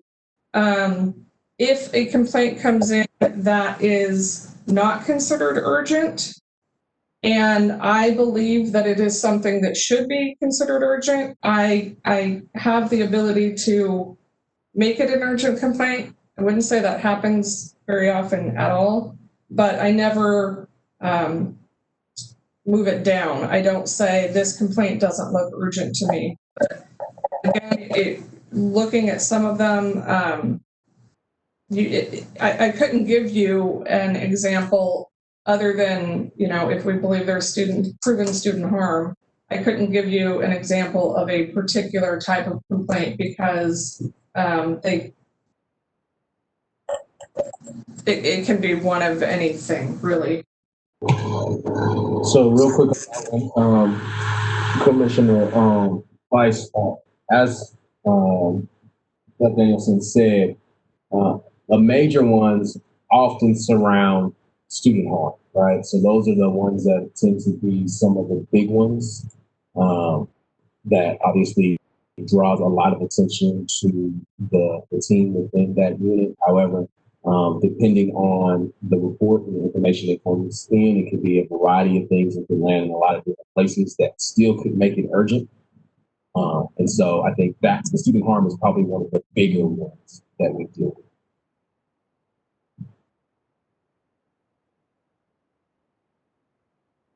All right, thank you. Thanks for the information on those older cases. Sure. And then the last page, page 82, represents the student impact that the complaint investigations has achieved through advocacy on behalf of students. I think if you can go to the next slide, please. There we go. So far in the first half of January 2020, we have been able to refund $84,634.83 to students or to their federal student aid account. Students have received their degree, diploma, proofs of training, certificate, license, and transcripts. Students were re-enrolled into programs. Students were allowed to retake courses at no additional cost. Student accounts transferred from collections back to the school. Students referred for student tuition recovery fund. Students were placed into externships, and compliance was obtained, or the school policy was updated. Any questions there? Also, I just real quick, I just want to commend their team for keeping the complaint once they've placed investigations at the level that they are. Just special kudos to them, and also I think it's important to acknowledge that we have moved.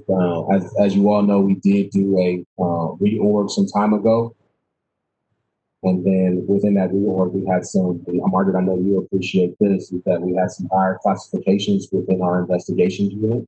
And I can say proudly that those additional staff have been moved to permanent. And so I'm very happy about that and the work that Beth has been able to do within that group. Absolutely, that's terrific. Thank you, Dr. Marion. If there are no other questions, that concludes my section. Thanks, Beth. Anyone else on the committee have any questions before we open it up to public comment? All right then. Moderator, can you open up the Q&A, please? This is the moderator. I have opened up the Q&A panel for public comment. If you would like to make a public comment, please click on the icon with a question mark located at the bottom of your screen. We are sharing instructions for your reference. In the ask field, please type "I would like to make a comment" or "I would like to make a public comment" and send it to all panelists. I will now pause a moment to give the public time to access the Q&A panel and submit their questions. We have received a public comment from Angela Perry. Angela, you will have 3 minutes to make your comment, and I will remind you when 30 seconds are left. You are now unmuted. All right. Thank you so much, moderator. And thank you for that update, Beth. And I really want to first take a moment to appreciate all of the progress that has been made. And to Dr. Marion's point about the reorganization, there definitely have been a lot of changes and a lot of effort has gone into that. So I want to take a moment to appreciate that. One point on that topic, I think it would be valuable if there were slightly more transparency around how the new complaint handling processes work, what those processes look like, how complaints are managed, just a little bit more transparency so folks can understand how that process has been made. I know that we have got and I know that there has been great progress, but some transparency into how that process works, shedding a little sunshine on that might be a valuable thing. My second comment is about the data in the report that was just shared. On page 80, there's on the information about the complaints received. It looks like there was a pretty dramatic drop-off in complaints starting in March or April, around the time when the COVID pandemic began. And it seems like that drop-off has kind of persisted. I know that the Bureau has done a lot of great work in reaching out to students and having students be more aware of their presence. And I believe that that explains why there was such a high number of complaints. There was more awareness of the Bureau, more awareness that they could come to the Bureau. But that drop-off is definitely concerning, especially given that we know that the risks to students are increased in this kind of chaotic time. So I know that we've had some comments around outreach to schools, trying to support them as we go through this, and that's totally understandable. This has been a huge shift for schools, but it has equally been a huge shift for students. And the students are definitely at increased risk. So just hoping to either hear some updates or encourage the Bureau to conduct even more of the great outreach that they have been doing to students, especially in this time, perhaps a focus on the COVID pandemic and resources that the Bureau can provide to support students. Thank you so much.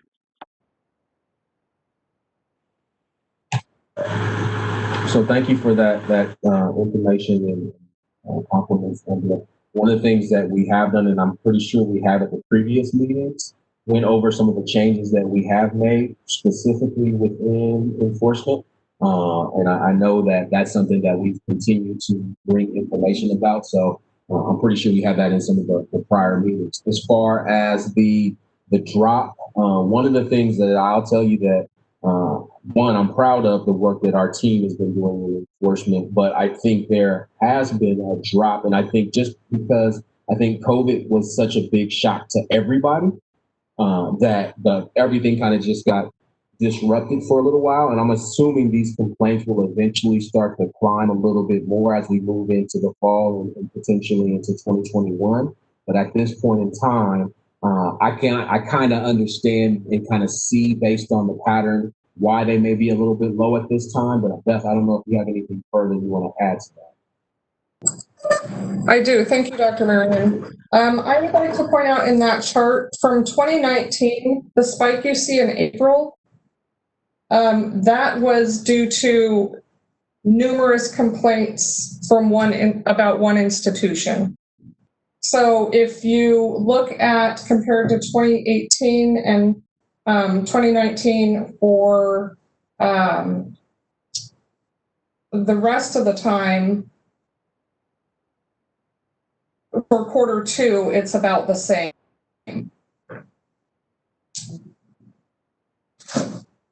And, you know, a lot of schools haven't currently been in session in quarter two as well.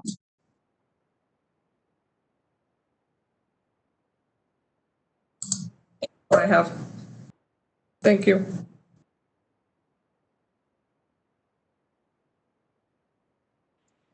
This is the moderator. At this time, we have no further public comments. Would you like me to close the Q&A panel? Yes, thank you. The Q&A panel is closed. All right. Next up, the item number 5, the licensing report.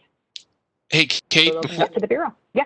Kate, this is Doug Smith. Before you move on, a couple of the committee members asked about the code sections for the prioritization of complaints, and those can be found in Education Code Section 94941 and our Regulations 75300. Thanks. I think it was Mr. Weiss that asked about that, but for everybody. Awesome. Thank you so much. Okay. Item 5I, licensing report. Over to you, Bureau. Good morning. This is Ebony Santee, Licensing Chief. And I'll start on page 84 with an overview of licensing applications. As of July 1, we've received 65 new full approval applications, 43 for new approvals for accredited institutions. For full renewal applications, we have 57. For accredited renewals, we have 78. We've received 237 changes for full approval institutions and 297 for accredited institutions. As of July 1, we've received 224 verification of exemptions and 65 out-of-state registrations for a total of 166 applications. As of October 1st, we had 266 pending applications. That went to 253 as of January 1 and jumped to 391 as of July 1 of 2020. Obviously, that influx has a large part to do with COVID and the applications we've received for a change in method for both full and accredited institutions. As we have done in the past, institutions are required to submit a formal application that will go through our review process. For schools that are approved by means of accreditation, they will be reviewed in licensing, and schools that maintain a full approval, their application will be reviewed by the Quality of Education Unit. Both licensing, the Quality of Education Unit, and enforcement have been working together to address questions and the changes as they come up due to these change in methods. We've also worked to establish a successful dialogue between external agencies, which include BBC, CDPH, as well as accreditors, NACIS, and other entities, for instance, the California Massage Therapy Board, just to make sure we're all on the same page as far as what institutions need to do to stay in compliance with the Bureau and changing to this new method. We also posted helpful tips to our website for a smoother transition for institutions that had never attempted this method before to hopefully answer some questions as they completed the application. Also at the bottom of page 84, just looking at some of those older apps in our queue. The oldest full app we have in our queue is from October of 2019, and I believe that one is actually incomplete. The oldest full app under review, there were some delays with payment and mailing, and that was from 2018. And the oldest renewal under review is from 2017. However, that application is currently with the Department of Investigations pending their review. I guess I can move on to the next slide, which I think is page 85, and I won't go into great detail, but that is the monthly breakdown of the applications that we've received, completed, and are pending. And then if we go to page 86, I think that's the next slide. Oh, that's actually the bottom of that last page that shows the monthly breakdown. And then the next slide, please. So this shows our, as of July 1, our total main locations was 1,018 with 374 branches, 542 satellites.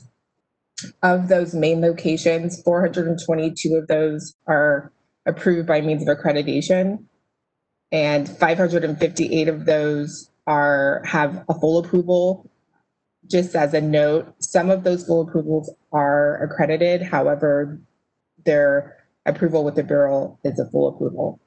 We don't have any conditionals right now and 38 provisional institutions. And as of July 1, we had 67 approved out-of-state registrations.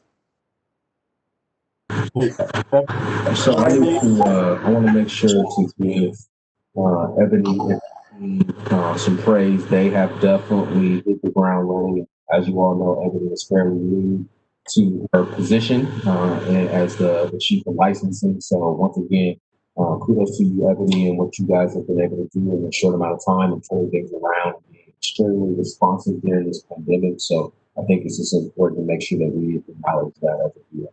Good job. Great. Thank you.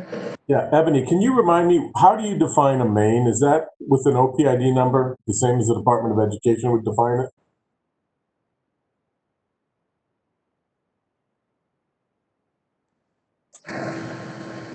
Well, I believe the institution establishes their main location, and those can be associated with that OPI number.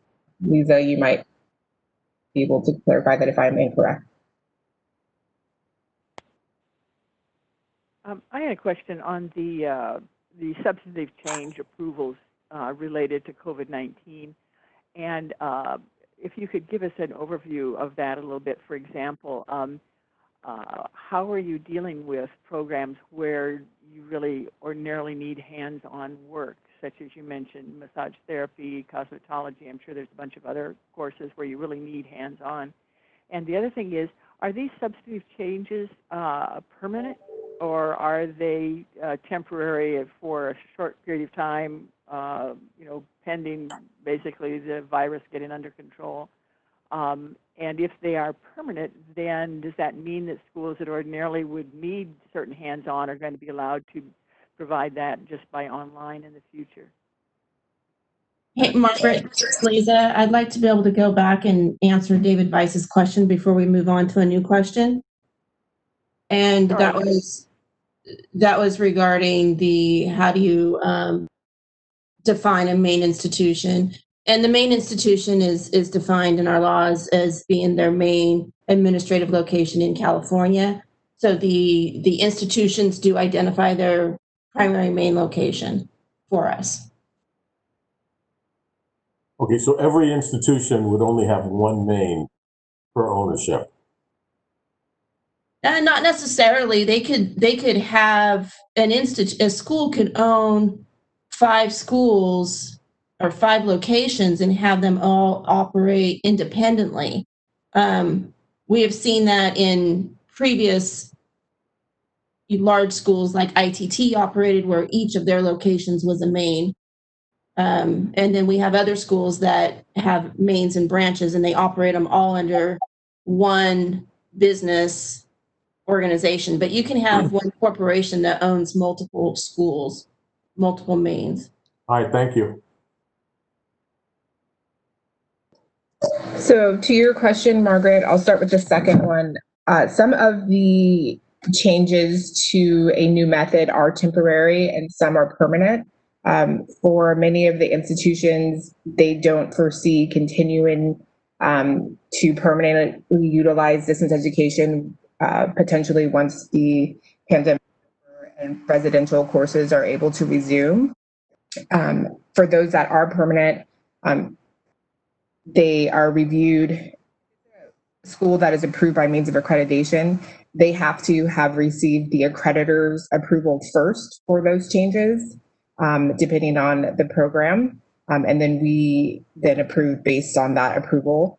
With the applications that are from full approved institutions, they are reviewed in depth by our quality of education unit, which they are digging into the feasibility, obviously, of the appropriateness of the method for that program. As you know, obviously, both a number of industries have moved to allow more utilization of distance ed, even in the training of those programs. So we have seen on the part of the accreditor a higher percentage allowed for studies to be done online, with still a portion of that to be hands-on when able to be delivered. And I believe your first question was, remind me, I'm sorry, just about how are we reviewing if they're feasible or not? I think you've answered basically my questions, and I guess I just would make a comment, and that is, I think there's evidence that there tends to be the possibility for schools that want to do so to engage in fraud easier when they have online programs than when they're local. It's harder because it's just obviously harder to see what they're doing. So my comment is I just really encourage a really careful review of these, and obviously, they can't be having in person for the most part, or for many of these now, but just I really hope that we can keep a close eye on these so that we don't down the road in a couple of years suddenly have a major fraud boom again. Absolutely. I believe, definitely the Quality of Education Unit is well versed in the various layers of distance ed, whether that's synchronous or asynchronous, and they have steps to review, sit in, go into these courses as they're happening to see that the students and instructors are meeting those benchmarks before they're approving that information for those changes. And also, to add helpful tips for schools that, want to, but just aren't sure where to begin. So I definitely know that we're taking that as serious as we always do, regardless of the pandemic, to make sure that all of those aspects are being met and that the quality doesn't suffer because the method has changed. Thanks.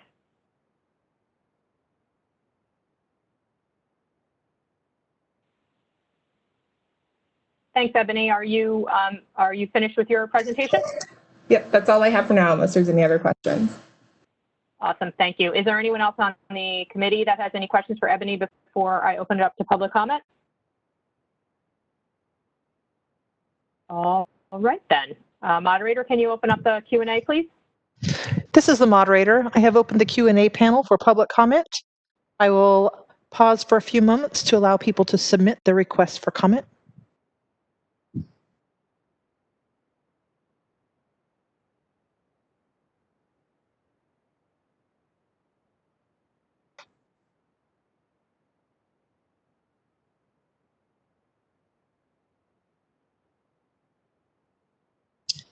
We have received a request for public comment from Angela Perry. Angela, you will have 3 minutes and you are unmuted.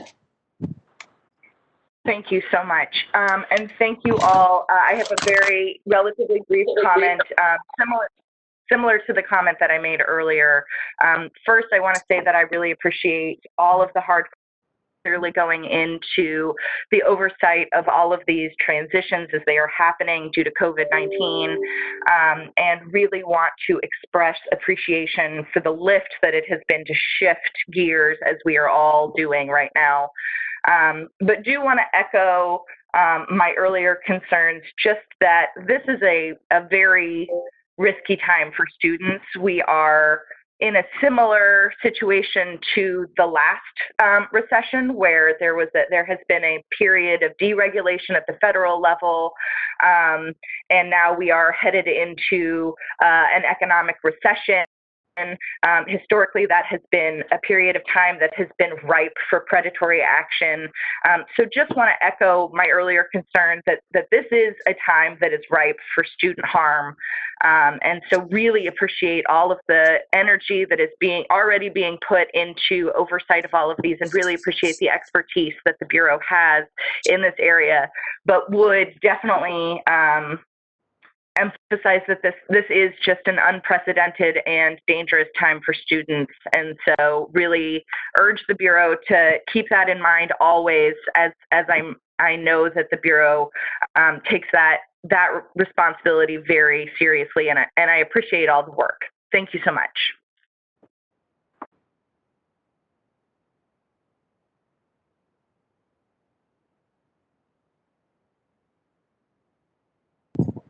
This is the moderator. At this time, we have not received any additional requests for public comment. Would you like me to close the Q&A panel? Thank you, yes. Q&A panel is closed. All right, with that, we move to item 5J, Office of Student Assistance and Relief, OSAR report, and I assume that will be you, Scott Valverde. That will be me. Thank you. All right, you got it. So, good morning, Chair, Vice Chair, committee members. Scott Valverde, Chief of the Bureau's Office of Student Assistance and Relief. I'm going to be speaking to attachment J in the agenda packet, which is charts that appear from pages 88 to 90, I believe, which I formatted to align with the two OSAR agenda items that you see on the screen in front of you, overview of our activity summary and the school closure outreach. The charts that I provided on OSAR's proactive or what we call informed choice type of outreach and on our closed school outreach appear in a total of 4 charts. The first 2, which are labeled Chart A and Chart B, cover fiscal year 2019 and 20 in its entirety. And then when we get there, the 3rd and 4th charts, they're again labeled Chart A and B. Apologize for that repetition, but they're Chart A and B covering the current fiscal years. That's how we have our data separated. So that would be activities from July 1, 2020 through yesterday. So starting with 1920, we being OSAR, conducted or participated in 41 total events. That figure is comprised of the 30 outreach events listed in Chart A that you're looking at, as well as the 11 closed school events listed in Chart B. And then in 2021, again, new fiscal year, we've conducted 6 events to date, and that's comprised of 5 outreach events listed in the second Chart A and 1 closed school event, which coincidentally just took place yesterday afternoon, our first one of the fiscal year using WebEx, and I'll talk a little bit more about that in a few minutes. So as a quick reminder and overview for members that have been on the committee for a while and to inform our new member, our proactive outreach generally consists of student workshops, either that we put on ourselves in OSAR, develop the content and deliver it ourselves, or in conjunction with various partners that we have established partnerships with over the course of OSAR's existence or in new partnership development efforts. We also do college fairs, town halls, regional meetings, and various other types of student-oriented convenings. They're generally geared toward prospective students, often targeted towards or the event is built around either demographic groups or possible geographic regions, or in some cases both. For prospective students who are looking at higher education generally as their next potential step in life. So for all of the events prior to the COVID crisis and lockdown generally consists of my staff traveling to a specific location, setting up on site and having either a table or a space to share resources with students, chat with them one-on-one, and often consists of an opportunity or opportunities to present on various educational topics of interest for the students and attendees. So for example, again, for our new member, in the case of the California Department of Veteran Affairs CalTAP program, which stands for California Transition Assistance Program. It's an ongoing series of events that have historically taken place on military installations, and we would send staff there. They would provide a presentation to a group of soon to discharge service members about making good and informed decisions in terms of the use of their GI benefits, followed by one-on-one meetings. Since COVID, we've been doing all what I just described via Zoom meetings that have been coordinated by CalVet in lieu of the inability to travel onto base and do presentations in person. There's some pros and cons there. You know, the pros are the attendance has actually stayed basically steady to what we've seen in the past on in-person workshops, averaging about 25 service members per event, up to as high as almost 40 at one event that we've done so far. So that's at minimum equal to what we saw before, and if in some cases maybe even better attendance. And obviously, Dr. Marion talked about the travel impact as well. So obviously, we're saving on travel by not having to do that. But of course, the cons are it's not exactly the same replication of the interaction we would normally have with individuals in one-on-one meetings. But it's the best we've got at this point. So we're pretty happy with that.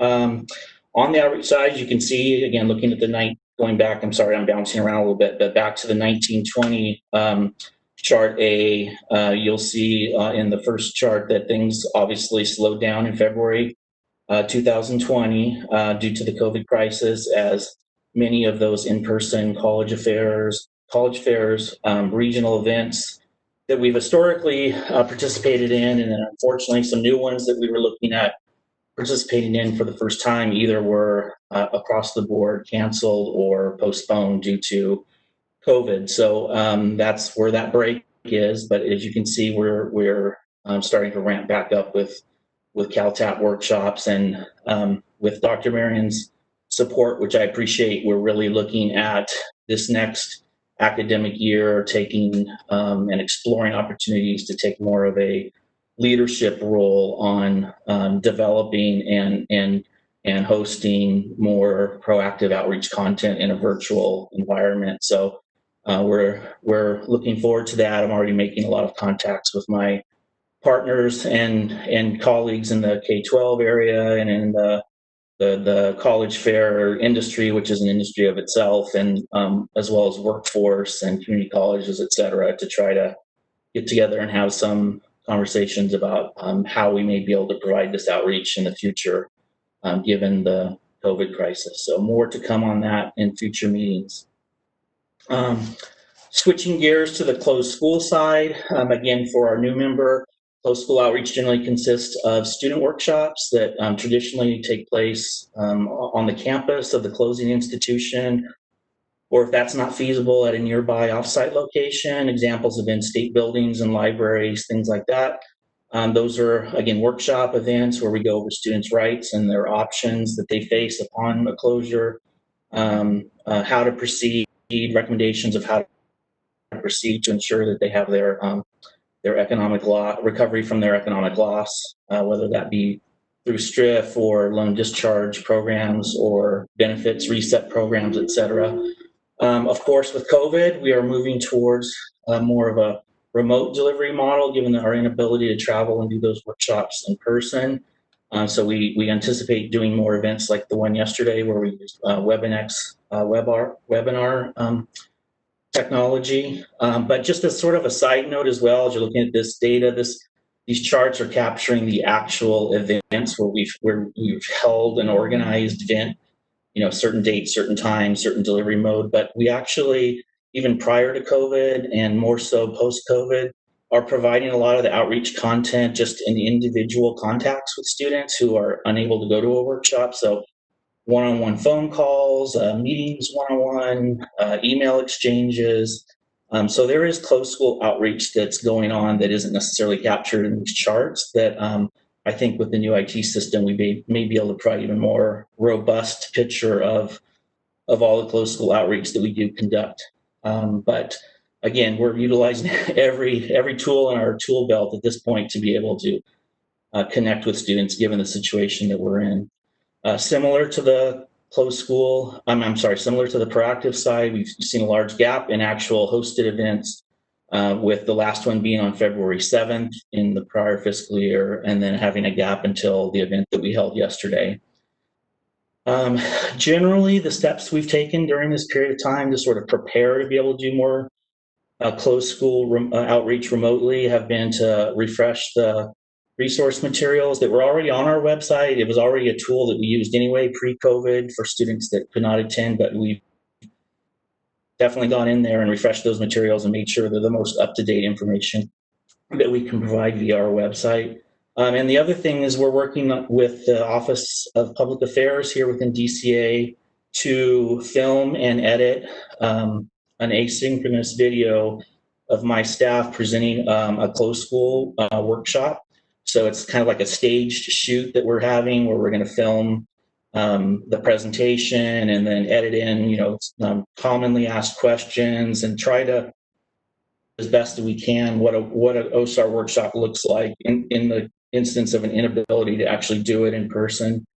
And then that's something, again, that we can customize and, edit and use various clips as well as the full product uploaded onto our website, deliver links via social media or email to students who can't attend our workshop. So again, not an exact replication of what we would normally do, but trying to do the best we can given these unique circumstances. We've done a lot of training for our staff on WebEx and other platforms, and doing dry runs, and just being as prepared as we possibly can if we do see a large number of closures, which we kind of anticipate. So I think I'll break there. If there's any questions, I have one other closed school update I want to provide from a question at the last advisory meeting, but I know I've covered a lot in a short amount of time. Any questions on what we're doing on the closed school outreach side or the proactive outreach side? This is Lee, the new member. Thank you for the explanation. I appreciate that. I had a question in terms of, do you have any idea when there is a closed school and you're doing the outreach, is there any way to track like what percentage of students you reach from that particular closed school? And if so, was that, I don't know if you would know even already, but like, was that different yesterday compared to when you did in-person events? Good question. Yes, we have the ability to capture that, but with some caveats. So the caveats would be that it would be a percentage. What we could provide would either or a percentage of the students on the roster that the school has provided to us, which historically have varied in quality and in terms of accuracy for the timelines that the statute speaks to, which we generally build our outreach around students who are enrolled within 120 days of the closure to sort of align with the STRIF eligibility statute. And so, we get rosters that are not perfect. Let's put it that way. And so we could tangentially provide a percentage of that, or the other would be to do the most recent annual report. But again, that would be a big asterisk too in terms of how many were actually enrolled at the time of the closure. But so that's the answer to that question. And then yesterday, I would say was a little under, I would say, of what we would normally expect from a roster in terms of the number of attendees. But I think that's to be expected, just in terms of all the outreach that we do in advance of an event, and the timelines vary significantly depending on when we're notified and our ability to reach students. So it's never going to be 100%, but it's something that we try, obviously, to get as many students as possible. And the other thing I'll add to that as well is commonly we won't get, we'll get maybe 25 or 30 or 40 or maybe 50% of the students that we have on the roster actually show up. But we don't stop at that point. We'll still continue to try to send emails or phone calls to those who didn't show up, and definitely make them aware of OSAR services. The information also generally sort of organically flows from like students making referrals to their classmates. And hey, I went to this workshop and it was really helpful. And then we'll end up either meeting with those students, or in some cases like A1 technical last year, we ended up doing a second workshop. Thank you. That's often how it flows with legal services as well. The word of mouth often is the best tool. So thank you for that explanation. Hi, this is Margaret. In the workshop that you just did yesterday, were there any other agencies involved in putting that on? In this particular case, organizations? No, it was just us in this particular case. But that's a good question, and also good for Leah to know as well. That's another part of our preparatory logistics. We look at the profile of the school. Were they a Title IV school? Did they have a high enrollment of the local workforce office or WIOA office? Were there other agencies that were involved in any way? And we generally reach out, not generally, we across the board reach out to them and invite them to participate as well. But In this particular case, it was just us. It came together pretty quickly, but yes, that is normally part of our process. And a follow-up question on that. Are you nowadays inviting the local legal aid office to participate or notifying them in some way about your outreach events? Yeah, we will be doing that moving forward. That was one of the comments from the prior advisory committee member meeting that I have taken to heart, and we will be doing that in the future for sure. Thank you. And then the last thing I just wanted to mention, again, good segue there, Margaret, from one of the former members, Member Lyons had a question last time about OSAR's role in outreach regarding Assembly Bill 1346, which went into effect January 1 of this year. And again, that unfortunately has been negatively impacted by COVID, of course, in terms of just our ability to do all of the phases of the outreach campaign that we want to do, but are still planning, and we're working actively with our public affairs on this as well. Phase 1 is basically social media campaign, little snippets and information and links to connect former Corinthian students with OSAR and with the expanded provisions for STRIF eligibility under that particular bill. Just kind of working on the look and feel and trying to get that information out via those channels first. Phase 2 is a press release that Dr. Marion and I worked with public affairs on it, that has some video interviews of audio snippets of Dr. Marion and I talking about OSAR and AB 1346. So that was a new development since the last meeting. And then the final step will be even more of a targeted direct email and phone call campaign, contacting students directly, which again, working teleworking wise and all the other priorities we've had, we just haven't been able to get to that phase yet, but we are actively working towards that. So again, I'll have more information to share at the next advisory committee in terms of the impact of that campaign. And the last thing I just want to say in closing, and then I'll shut up, is that I know a lot of the other chiefs who have presented today feel this way as well, but I just wanted to say how much we appreciate our managers and our staff for being able to do all the work that we're all summarizing today, given this sort of very stressful environment that they're working in and teleworking and all the things that Dr. Marion mentioned. I just want to make sure it gets on the record that that we appreciate all the work of our managers and staff. This is Margaret Ryder, and I will say amen to your last comments and agree. And on the Corinthian outreach, now you said that none of that has started yet, that you're just going to be ramping that up shortly? No, we're actually already working with a lot of the students, but just the components of the actual external components, like the press release hasn't gone out yet, but we're close to. I mean, OPA Public Affairs is working on finalizing that, so it should go out to traditional print and TV and radio outlets here shortly, definitely before the next meeting. And we haven't done as robust of a mass sort of email campaign as we'd like to in the future. It's been more just individual contacts, working with students, and then we do have the social media stuff done as well. So I can share that in the next meeting as well. So the social media stuff you say is done. Is it already out in social media, or it's just done, ready to put out? It is complete and ready to put out. Yes. Got it. And the other question I have related to that is that changed a number of or some aspects of what counts as economic loss for STRIF.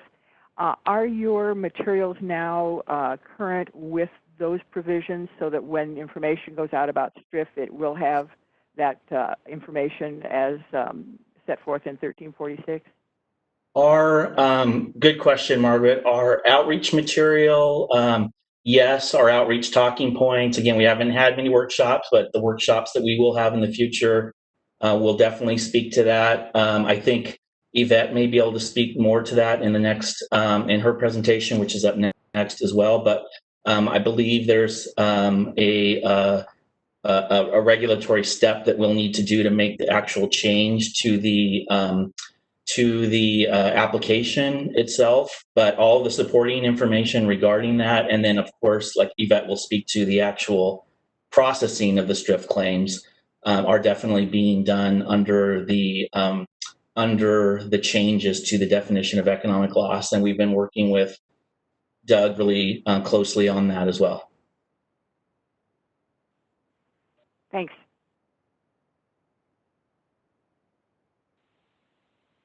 That's it for me, Kate. Thank you, Scott. Awesome. Thank you, Scott.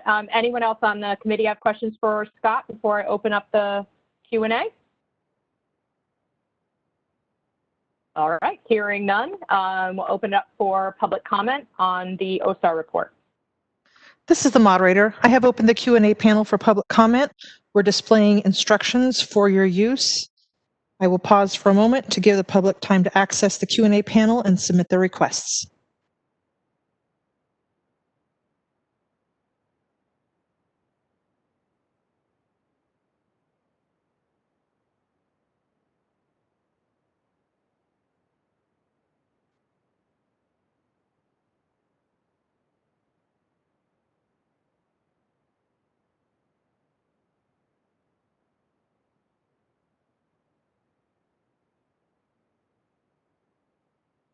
At this time, we have not received any requests for public comment. Would you like me to close the Q&A panel? Yes, please. Thank you. The Q&A panel is closed.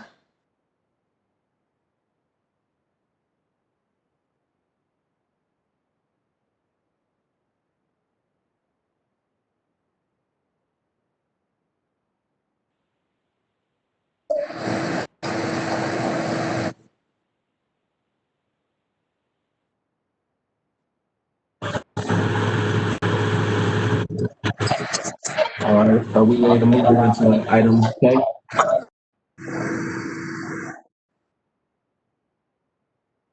Hi, yeah, Mike, I just heard you asking, yes, 5K STRIP report.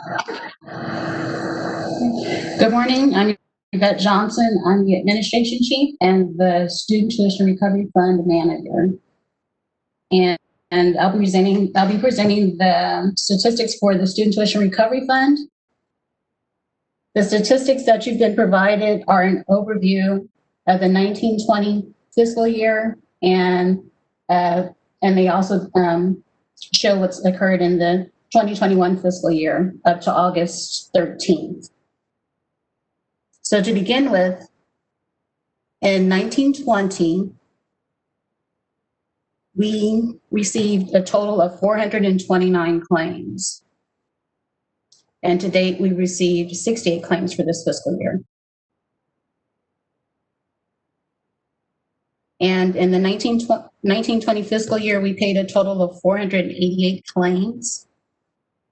And to date, we've paid 39 claims for this year.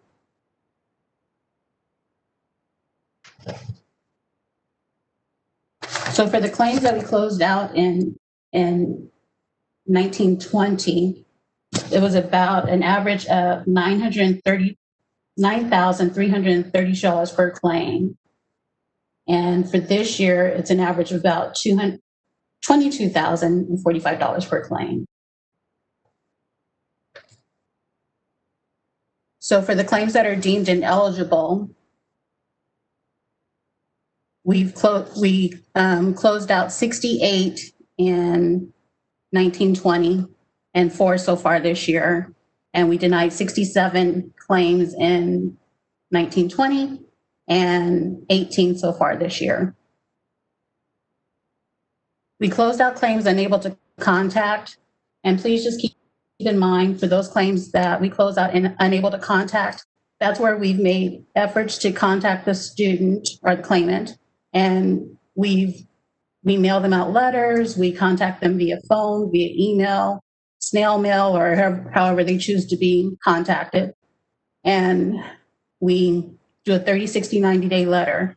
And we also utilize LexisNexis to assist in trying to find current contact information for the student. And if all those efforts have failed, only then do we close out the claim. But please keep in mind that the students are able to reopen the claim when they update their information with us or if they reach back out to us. So for the 1920 fiscal year, we closed a total of 743 claims. And this year so far, we've closed out 85. So for our current STRIF claim workload, we have a total of last year we had 156 claims in queue. And so far to date, we have a total of 168 claims waiting in the queue. And that means those claims that have come in that have undergone the intake process, but they have not yet been assigned to an analyst to process. At the end of 1920, we had 197 claims under review by the analyst. And as of 8/13/20, we have a total of 168 claims under review by the analyst. And at the end of 1920, there were 394 claims waiting for students to respond, and now we're at 402. And the waiting for response, once again, goes back to that 30, 60, 90-day contact out to the claimant to provide us with additional information if there was anything lacking in the claim that they submitted to us. In 1920, we had 134 claims where the analyst had completed their review and have moved the claim forward with a recommendation for either to approve or deny the claim. And right now we're at 113 claims that are pending that. So for the claims that are being processed through STRIF right now, we have a total of 851 claims that are going through the process. I just want you to keep in mind that in November of 2019, there were over 1,500 claims that were pending in this area right now. So we're down quite a few. And that's all thanks to the work that the STRIF staff and the task force has been working on to ensure that we're getting the claims processed so that we can assist those students that have suffered an economic loss. And so the next thing are the STRIF claims that are approved for payment. In 1920, we paid over $4,553,958.83 in claims. And that goes back to that, how I obtained the average of what the claim amount was from the 488 claims that we closed. And so far this year to date, we've paid out $859,765.07. So in order for the students to receive payment, we send over after a claim has been approved for payment, we send it over to the state controller's office. And that can take anywhere from 30, 60, 90 days to process. At the end of 1920, we had 15 claims pending at the state controller's office. But overall, there were actually 463 claims that were sent to the state controller's office in 1920 for payment. And right now we have 40 pending over there for payment. Any questions? So real quick, I just want to commend Yvette and her team as well for stepping up, especially during this pandemic. I can say we're able to adjust some things to get things functioning a little bit smoother and faster within that specific unit. And so once again, thanks to the team in that area and the work that you're doing in the add-on. That's really assisting. Thank you. This is Margaret. I had a question. And that is, again, having to do with the, I guess it's 1346, the bill that passed last year. Are the STRIF applications now, do they reflect the changes made by that bill?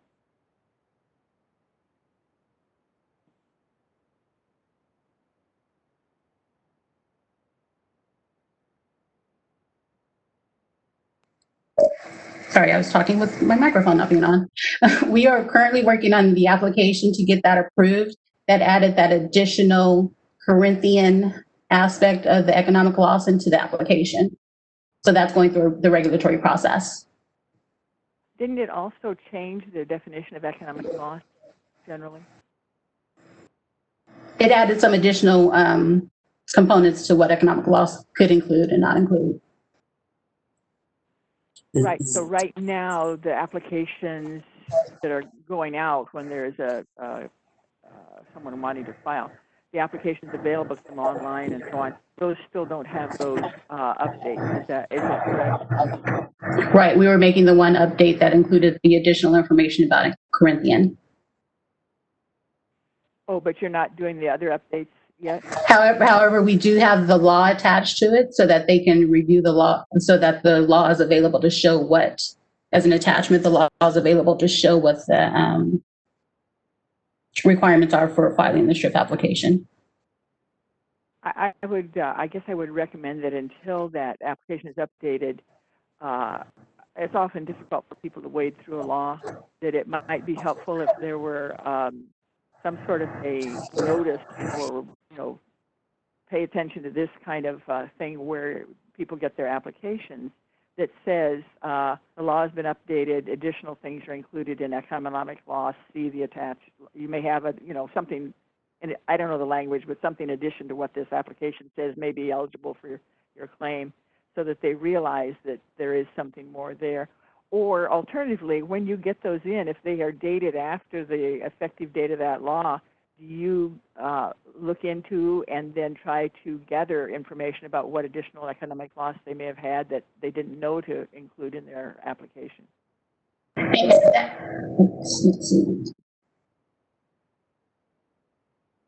And that is part of the process when we're looking at applications, that we do look at the time that the student was in school and what may have applied to them and when the application is being filed. So that is part of the review process. And if we do need additional information, then the analyst will reach out to the claimant and ask them for that. Thanks. I'm guessing, you said this year the average claim is 22 grand versus 9 grand for last year. Is this redefinition of economic loss the primary reason why the increase is so high?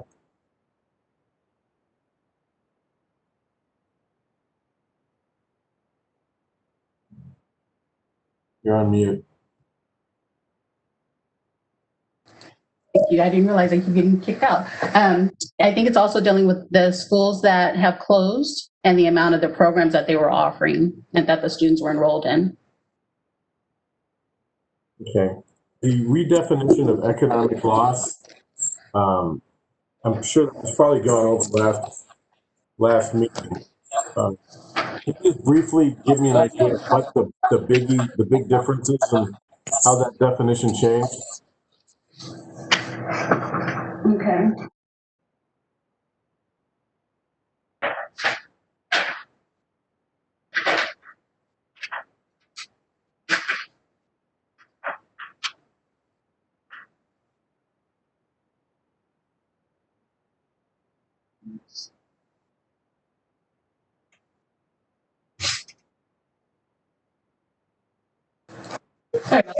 Okay, so one of the main things, we added the section for Corinthian students where if they were, let's see, it goes back to 2010, where before it was 2014 that increased their eligibility.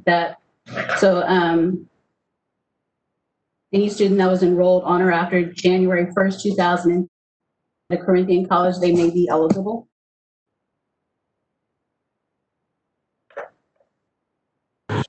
So the large change in the process, David, is due to the timing in which we're going back 4 years. Okay, we didn't change. It's still, the fees that the institution receives is what they're getting repaid, right? If loans are forgiven, that's not included in as economic loss. Hey, David, this is Lisa. I'm going to jump in real quick. Thank you. You're correct. Those things haven't changed, but it did expand the economic loss to include any monies paid to the school from the student for their education or their books, or if they had cost of living and they didn't receive that money from the school, those kind of things. So it's any monies that were paid to the institution from the student or on behalf of the student for the educational program and anything related to that educational program. So the cost of living, so I mean,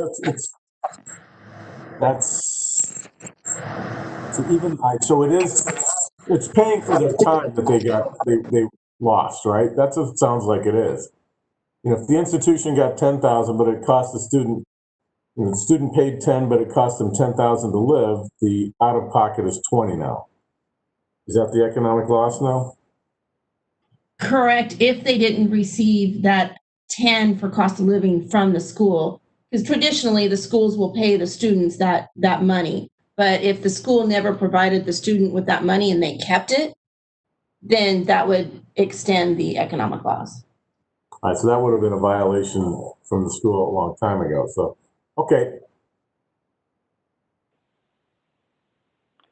So Lisa, if I'm hearing you right, the difference is if the school accepted funds that were supposed to be given to the student as a stipend and they didn't, that is the loss that you're talking about.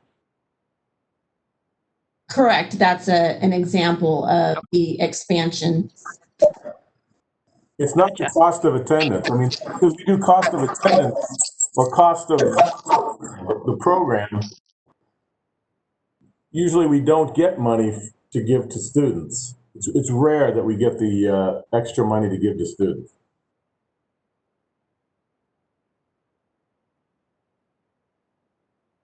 Right. However, some schools do receive the money and then give it to the students and have not in the past. It also extends it to, you know, before it didn't include parking and stuff like that. So if a student has to pay the school money for parking, then that could also be an extended economic loss. Just another example.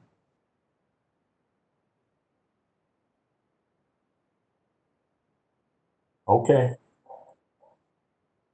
I read that a little differently. So maybe that's something we might want to have some legal analysis on at some point, maybe for our next meeting. Margaret, is that going to be a committee? Say again. Let's move that to one of the future agenda items when we get to that part, number 7, and so it can be voted on. Right. Fine. Thanks.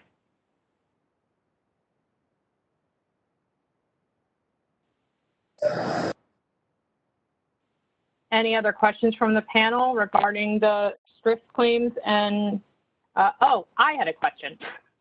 I'm trying to ask everybody else. And I'm not sure if Scott answered this already and I missed it, but I was thinking between Scott or Yvette, how many official closures have we had since COVID hit?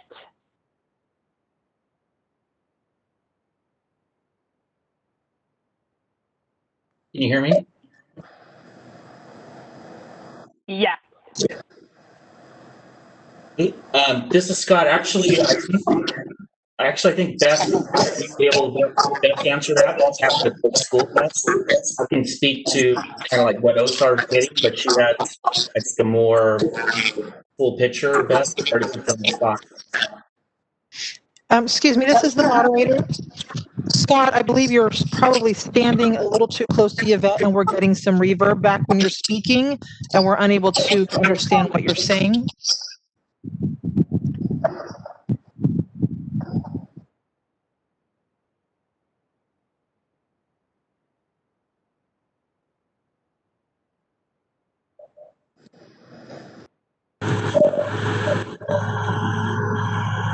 So, Kate, we'll get that information to you and send it out to the committee. It sounds like we're starting to have some bad connection over here.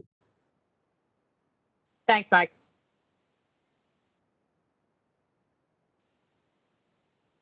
All right, so does anyone else on the panel have any questions regarding STRIF before we open it up to public comment? All right then. Moderator, can you open it up for Q&A, please? This is the moderator. I have opened up the Q&A panel for public comment. We are displaying instructions for your use. I will pause for a moment to allow time for public members to.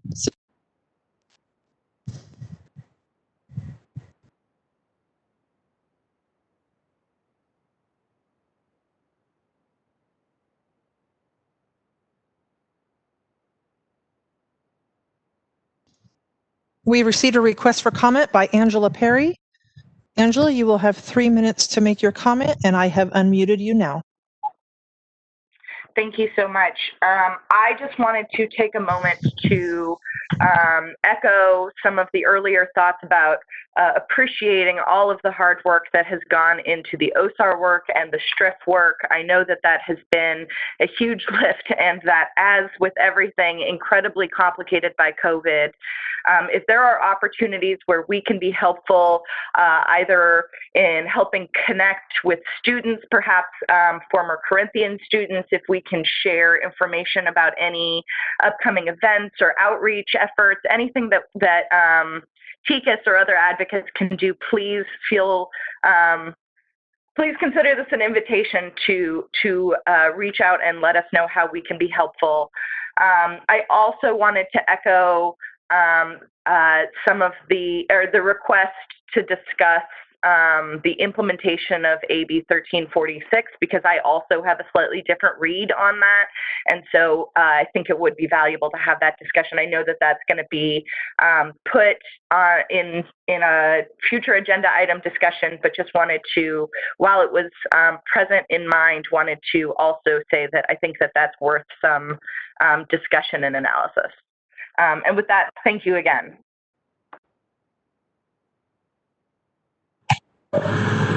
Noted.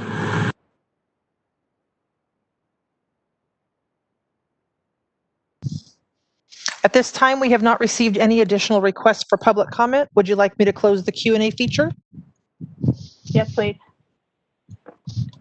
Q&A feature has been closed. All right, thanks everyone for your input and discussion. This moves us on to agenda item 6, which is the update relating to regulations, which I think is probably you, Dr. Marion. Yes. So once again, good afternoon, everybody, or midday, I should say. I know a lot of you know our former person that dealt with a lot of our regulatory stuff. Kent is unfortunately no longer with us. He has moved on to bigger and better things. But we have a new person, David Dumble, who is here that we just recruited not too long ago, who has a ton of experience in this space. And so I look forward to him working with us and being a part of the meetings. So just a quick update on the item number 6. So I'm going to prove to us not too much has changed significantly. So starting with the first one, Agenda A. So the English as a Second Language program, the final version was exec at the end of July. So we'll hopefully be here soon about that one. Agenda item B, application for verification of exemption, was returned from agency for some more edits. So we're working on those additional edits to get that back over there to them. Agenda item C, compliance with laws and procedures. We have multiple little edits and changes that we need to submit for that packet. So that's on its way as well. Agenda item D, student records and maintenance of records. The regulatory package is being developed currently at this moment. And then the last one we have is the annual reports. So that packet has been developed and is being prepared and getting ready to be submitted to DCA very soon. So that concludes my update. Oh, actually, one more thing I do want to add. I know there were some conversations about potentially changes in fees and some grace being given in regards to changes when it comes to some of our laws and regulations. I think one of the things that I just want to make sure everybody knows that's tuning in order for us to give any leniency and or changes, there has to be some statute changes. And as everybody knows, that's a process. So as much as we would love to tweak some of our regulatory and statutes, Due to COVID-19, it's going to take obviously some directive from the governor, and we've been able to do that in a timely manner. So just FYI, we know, we understand, and completely get where some of the institutions are coming from on some of these requests for changes, and know that it's a larger process that has to be taken at a higher level. All right, that concludes my report. I have some questions. This is Margaret Ryder. The application for verification for exempt status, that's something that I believe we did see in a draft form before it was finalized. Is that correct? I'm sure that was the case. And the compliance with laws and procedures, is that also the case? There was some, I know we had discussion about it, but I don't know that we saw the any revisions. I will have to look into that and see, but from my understanding, you all have seen most of these. Most recent version? Yes. And the same question with student records and maintenance of records? Yes, that's my understanding. And annual reports also? Yes, but I will absolutely follow up. Okay, and then what about the regulations for the bills that were passed last year? Where are they in the process? Start with 1346 we were just talking about. Right, so I actually don't have the update on that information currently, but I will look into that for the next meeting. That would be great, because obviously we need to get that information out to students as soon as possible, so that it's clear to them what's involved, and that I guess may relate to what we were just talking about as to what actually we understand that statute to mean. And on I think it's 1340 that passed last year, there was a provision in it that was dependent on the DCA certifying an IT system had been updated and was capable of handling that data. And I wondered if you can also, maybe you can tell us at the next meeting where that is in process, if that's something that's already being worked on or not. Sure, I'm open to having all of those voted on in item 7, so not a problem. Okay, yeah, and the same thing, the other one is, I think, 1344, which has to do with out-of-state registration, and the provisions for that have changed. And so, again, I guess my question is, what's happening with out-of-state schools for registration in the interim? I'm not sure. Maybe that's not effective yet. So, okay, thank you. This is Lee. Forgive my ignorance, but do the regulations need to go out for public comment? Is that a requirement?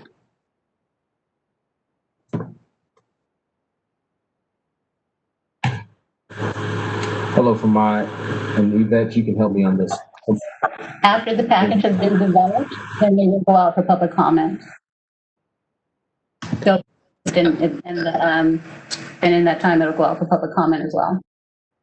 Okay, so right now they're still being developed internally, and then they'll still have to go out for the public comment process. Right, not while they're being developed, but after. Yep, right.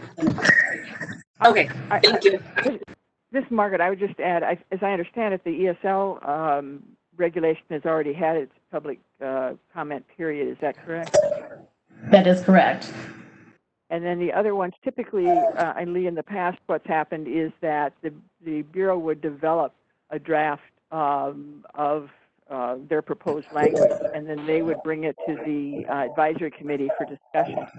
And then they might go back after that and revise it some more before they would put it out for public comment. And sometimes bring it back, if they made a major revision, sometimes they would bring it back to the advisory committee more than once so that we could look at the revision. Yes. Thank you. Thank you all for educating me. Margaret.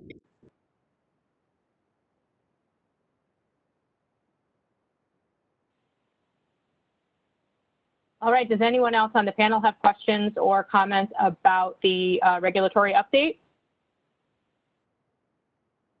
Hearing none, we can open up for public comment. This is the moderator. I have opened the Q&A panel for public comment, and I am displaying instructions on the screen for you to follow.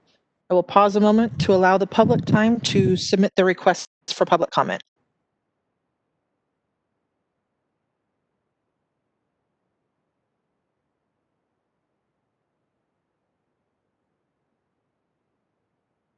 We have received a request for public comment from Grant Elliott. Grant, you will have 3 minutes to make your comment, and I am unmuting you now. Thank you so much. This is more in the nature of a question, and it has to do with the English language regulations. The only language around this that I've seen is the draft from last year, and I guess I've got a question on. It got a little garbled, but it sounded like you said the final language had been submitted in July. First, is that correct? And if so, have there been substantive changes from the draft to the final? And it would be very helpful if somebody could detail what are the next steps with this regulation and kind of an estimated timeline. Thank you so much. Yeah, so the package has been submitted to the Department of Consumer Affairs for review, and then it will has to go through the Office of Administrative Hearing for review as well. There have been no substantial changes. Actually, there haven't been any changes since it was presented, the language was presented.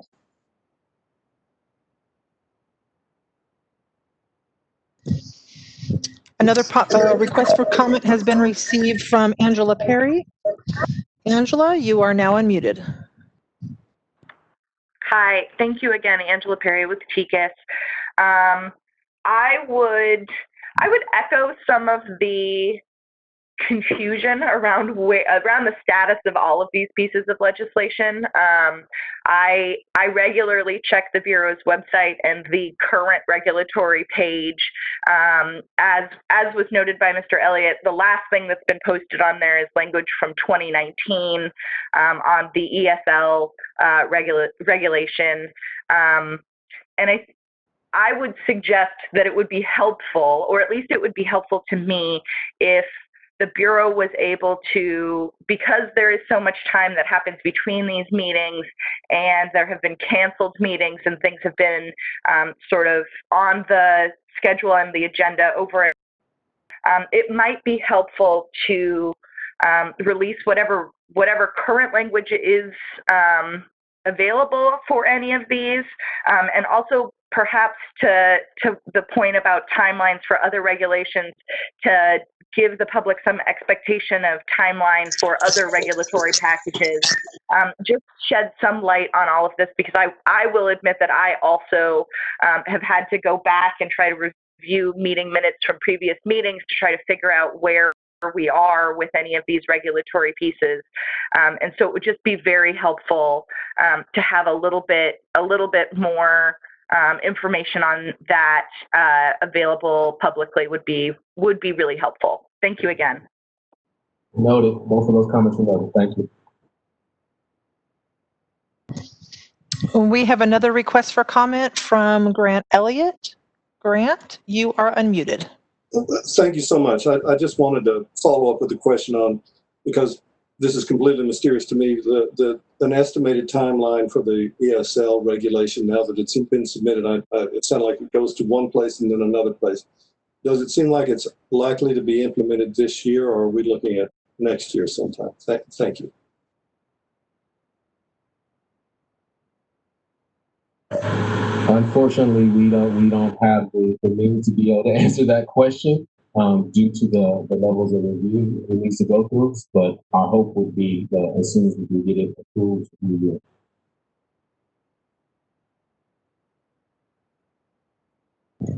This is the moderator. We have not received any additional requests for public comment. Would you like me to close the Q&A panel? Yes, please. The Q&A panel is closed. All right, great, thank you. So it sounds like the proposal from Dr. Marion and Doug Smack was for us to propose future agenda items for a vote by the committee. If that sounds correct, then I think maybe we can take the previous, a couple people had made suggestions for future agenda items. So if you wouldn't mind repeating what that request was, so we can do individual votes on those, that would be, I think, the way to go. So I will open it up to the committee for that. Okay, this is David Weiss. I'd like to add for the next meeting a discussion basically on things that we can do to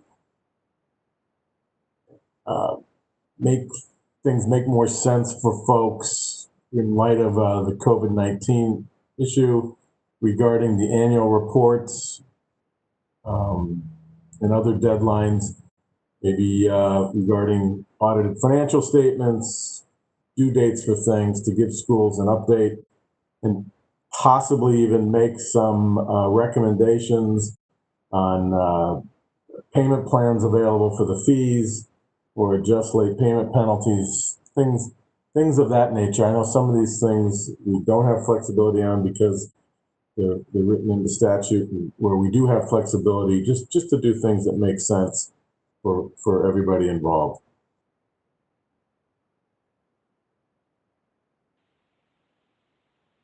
Thanks, David. I will, we'll take that as David's motion. I will second that motion. I do think we should have further discussion about the impact of COVID on all of the items that David just mentioned. So I will be the seconder. And then I guess we can, Doug. Yeah. Well, before you second it, we need to make sure that the motion is very clear exactly what you're adding to the next line. It sounded like David had more than one idea. I don't know if we can break those down, or if you just want to start with yours, Kate, on COVID. It seemed like it covered. We should do it as simple as possible. If there's more, that's easier, as long as we understand which item's going to come up. So could we do something like a discussion regarding the impact of COVID on Bureau deadlines? And I mean, maybe David, correct me if I'm wrong. It sounds like what you're talking about is sort of deadlines across the board. So it's deadlines for financials, it's deadlines for annual reporting, it's basically anything that the school would have to submit to the Bureau in the next 6 months that could be impacted by COVID. Does that sound like I'm covering it? Or what we're reporting on for next year. I mean, you've got, a placement you have to be able to place within 6 months after graduation. If you've had a graduate in January, you probably had a tough time placing them, during this COVID period. So it's if I blanket and just says the impact of COVID has had on some of the annual reports and definitions for the annual reports, as well as any courtesies we can extend regarding fees or late payments and other deadlines that the Bureau might be looking for right now. Could I ask David if we could change that slightly to say that we ask for a report from the Bureau or its legal as to what of any of the timelines can be changed other than by legislation or new regulation, or excuse me, what deadlines require either regulation or legislation to change, and then a discussion of the committee as to how to address that situation. Yeah, Mark, that sounds good. And also, just what flexibility does the Bureau have now? So what do we need to do with regulation? What flexibility might they have, and what recommendations can be made? So I think Margaret made the point, Dave, and I think you're basically saying the same thing in two different ways, which is what flexibility does the Bureau have to, what flexibility does the Bureau have to provide flexibility to the schools without regulatory or legislative change? And then a discussion of what that might look like. Does that sound like because obviously thank you. Because I think that's as long as we can have the discussion, as long as we can have the discussion, we can figure out the rest as we go. It was a good point. It was a good point that the Milan Institute made, and I think it's going to affect a lot of schools, not only later this year, because we all have different dates that we have to submit reports by, depending upon when we have to, make the payments and things like that. So, yes. Got it. Okay, so I'm going to try again, and Doug, tell me if you think this is succinct enough. We're recommending, or I am moving to add to the next meeting agenda a discussion regarding the Bureau's allowable flexibility to be extended to schools for various reporting issues related to COVID. And within that, I think providing the panel and the public information about what the Bureau can provide flexibility on versus what is regulatory or legislative change would require those kinds of changes. So if we just make the sort of a broad discussion topic about where the Bureau has flexibility on COVID-related impacts, maybe that's a sufficient enough agenda item. Does that sound good enough? Yeah, I think we'd like it to be a little more specific. So it's a motion to add a future agenda item for the Bureau to discuss what COVID-19 deadline impacts. Yeah, so flexibility regarding impacts of COVID-19 on deadlines and reporting. Is that specific enough? I think that works. If we could make it, flexibility on reports, deadlines, and fees. This is Joseph. If it needs to include the standards and definitions elements, so not just the deadline as to when something is due, but what are the definitions used within that report itself. That's kind of fallen in and out of the conversation as we've talked it through.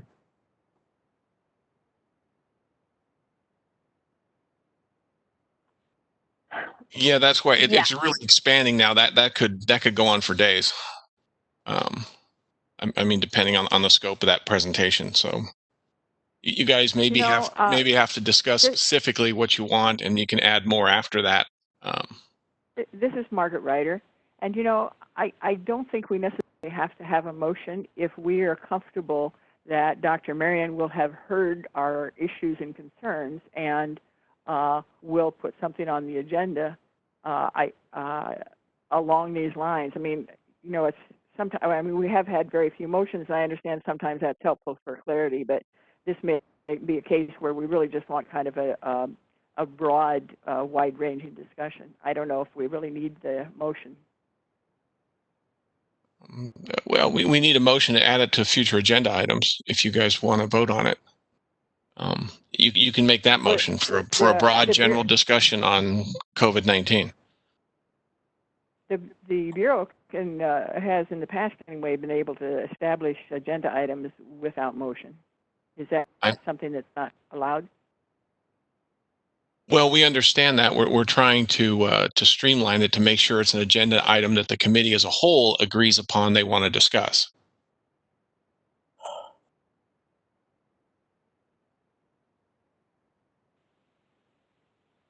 I think Margaret's suggestion is probably a good one because I think based on what we're hearing from David and from Joseph and from Margaret and myself, what we really want to do is have an open discussion about the impact of COVID on the institutions and their ability to meet the Bureau's expectations and requirements.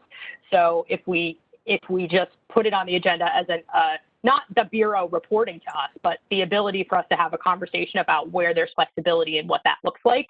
So if having making the motion that the committee has a discussion of the impact of COVID-19 on institutions and then just leave it for, I mean, we've obviously made it clear what the issues are, what the concerns are.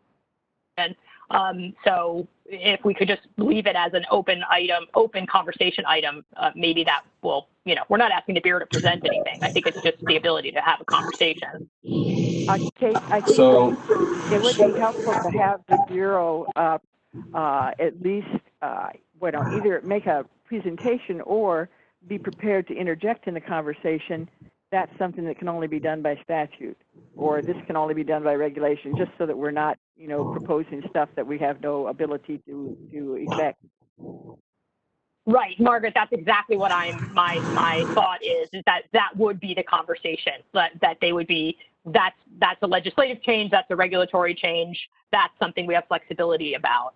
And right now, I mean, obviously we probably don't know every single item that will be impacted. So allowing it to be an open conversation, I think, especially for purposes of trying to establish it as a motion for the future agenda item.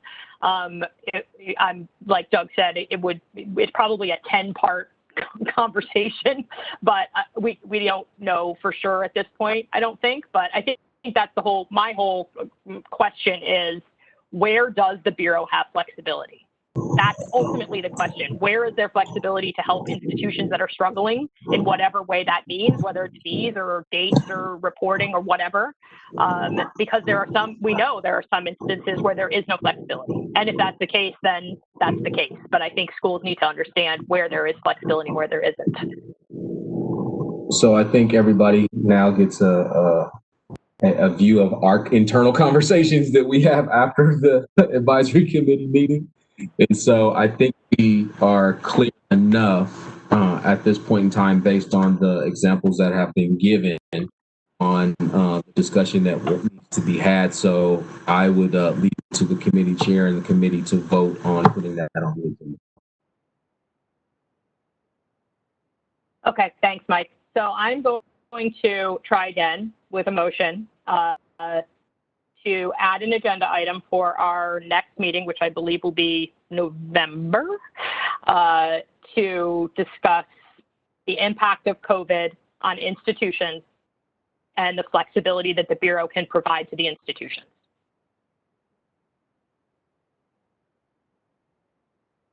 I'll second the motion. Thanks, David. And I guess I'll do roll call again. That seems to be the easiest way to track the vote. Margaret?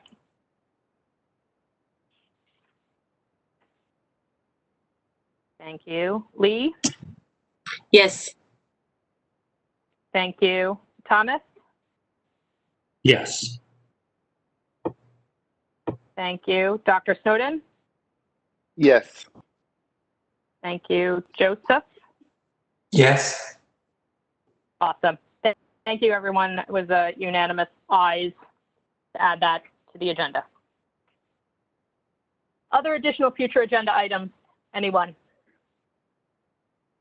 This is Margaret. I would like to have, let's see if I can do this in a motion in a simple way. I move that the Bureau prepare and present for our next meeting a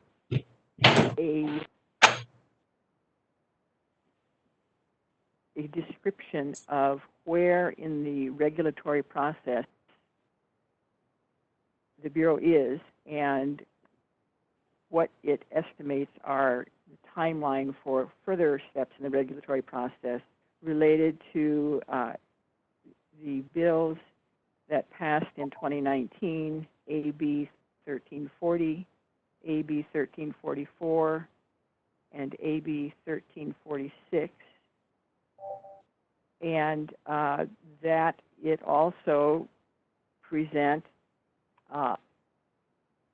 the step in a written fashion, the step at which each of the pending regulatory matters is at that time,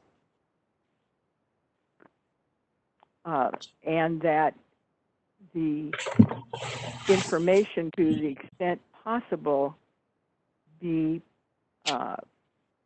provided well in advance of the meeting on the website or another public, well, I guess on the website.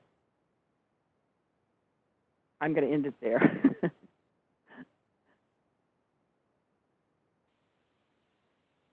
So Margaret, can you say so the three bill numbers were 1340, 43, and 46? 1340, 1344, and 1346. So what we're requesting is a detailed status update as to where those three bills are in relation to the regulatory process. Right. As well as the other pending regulatory matters that were described at this meeting. Okay, so maybe it's a two-parter.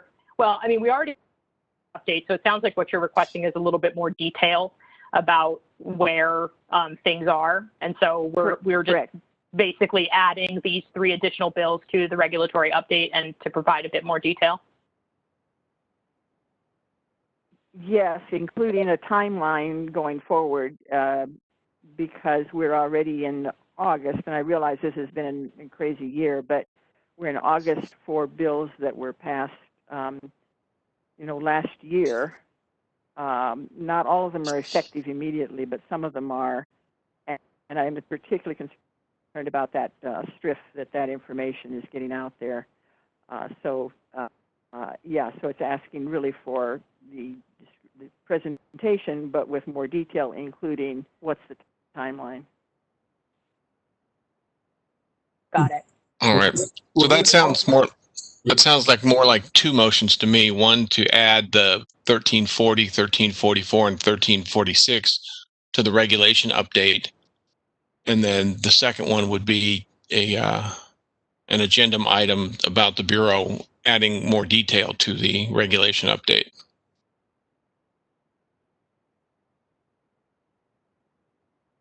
That's fine. Okay. Will this include a discussion regarding the economic loss definitions and those type of things regarding STRIF? Exactly, David. This is Margaret. I was going to try to do that as a separate motion because I thought it might get too complicated, but it's fine with me to put that together in here because I think we do want to have from the Bureau their legal analysis as to what exactly is included in the expanded economic loss definition. And again, I'd like to have that out well in advance of the meeting if possible and publicly available if possible. So I don't care if you put that in the same motion or a separate motion.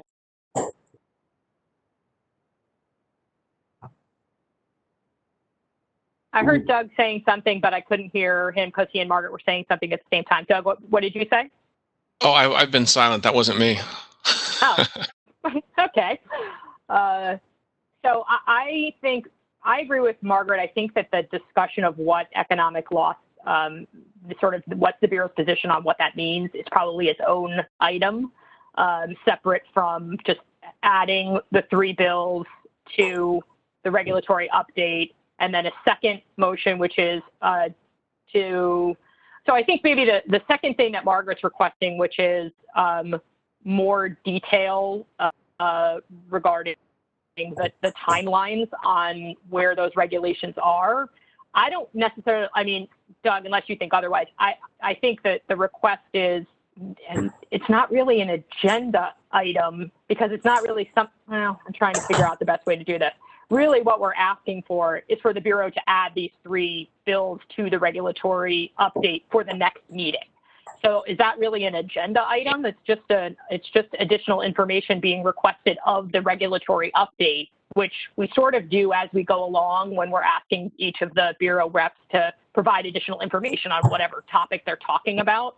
So is it really an agenda item, or is this just a request to please add those three bills and provide some additional detail? And does that need to be a motion?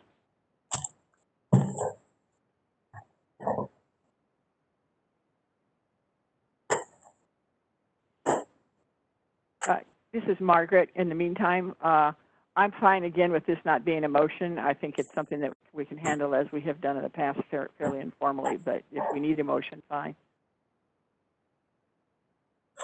Yeah, I mean, to me, this doesn't feel like an agenda item. This feels like a request to the Bureau to provide additional information on something that they would already be doing. It's not something new. I think the discussion of the economic loss is an agenda item. So maybe let's do that one. I don't know what's going on with Kate. I don't know what's going on with the connection, but we can move forward with that process that you just recommended. That's fine. Okay, thanks, Mike. So why don't we do this? Why don't I'll make a motion, Margaret, and that we add as an agenda item an additional update from the Bureau, specifically regarding their legal analysis and interpretation of economic loss under the new bill.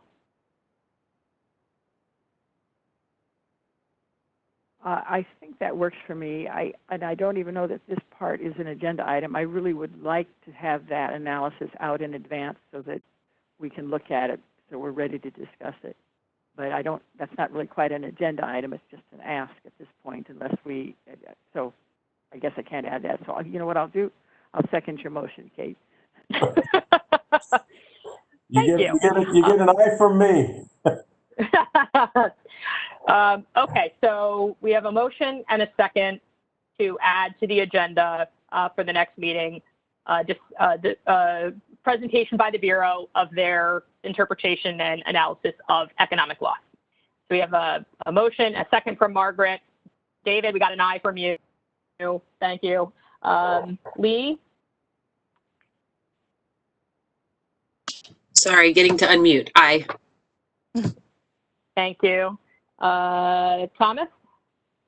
I'll vote yes, but just a quick, I have to drop off for another call, so I'll drop off after this vote. Thanks.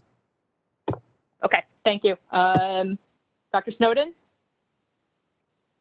That's a yes. Thank you. Joseph? Yes. Thank you. Okay, so we have unanimous consent to add that item to the agenda. Hey, Kate, And Lisa. Yeah. Hey, Just FYI, if we're losing a member, we're going to lose our quorum. Oh, okay. Are we that close to the line? Yeah, but look, it looks like Kevin Powers just joined us at some point, so it might be okay. No, he's not a voting member. Oh, that's right. We should still have 6, even if Thomas is gone. How much, what else do we have to do besides adjourn? We need to do public comment on the agenda items, and then we can adjourn. Actually, I think we're okay because someone did come on later that I didn't count. So we do still have 6 right now. Sorry. Okay, thanks, Lisa. All right, then. Okay, so we're done with that agenda item. I think, Mike, you confirmed that for the questions that Margaret raised about those 3 regulations that you guys will without an agenda item, we'll just add that to your report. Is that? Yeah, I will add it to the, yes, I'll add it to the November meeting, no problem. Thank you very much. Okay, so does anyone else on the panel have any other future agenda items to add, to request that we add?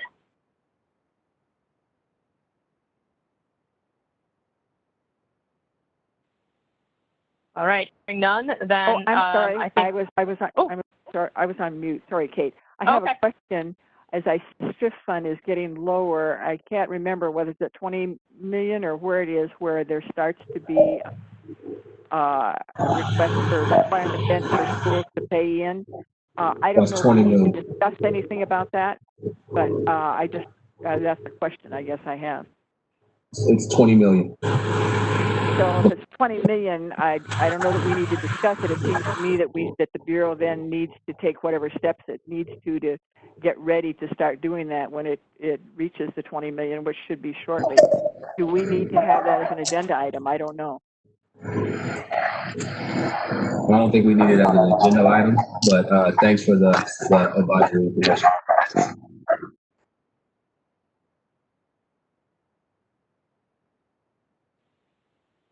And I think, if I'm not mistaken, and I'm sure Lisa will correct me if I'm wrong, that there is an automatic, when it hits that 20 million, where there is would it be an emergency regulation to basically provide an update to the STRIP section that would change it from collecting 0 to collecting 50 cents per thousand or whatever it is. I feel like that's what happened last time, that it was an emergency reg to implement that when we got over the required amount, so I assume it would be the same process if it got under. It's a little different process, but you'll be seeing that on the next report for regulation packages. Oh, okay. Already in the works. Got it. Okay. So any other panel requests before I open it up to public comment? All right. So final public comment of the day regarding future agenda items. You can please open up the floor. This is the moderator. I have opened the question and answer panel. You will see instructions displayed on your screen. I will pause for a moment to allow the public time to submit their request for public comment.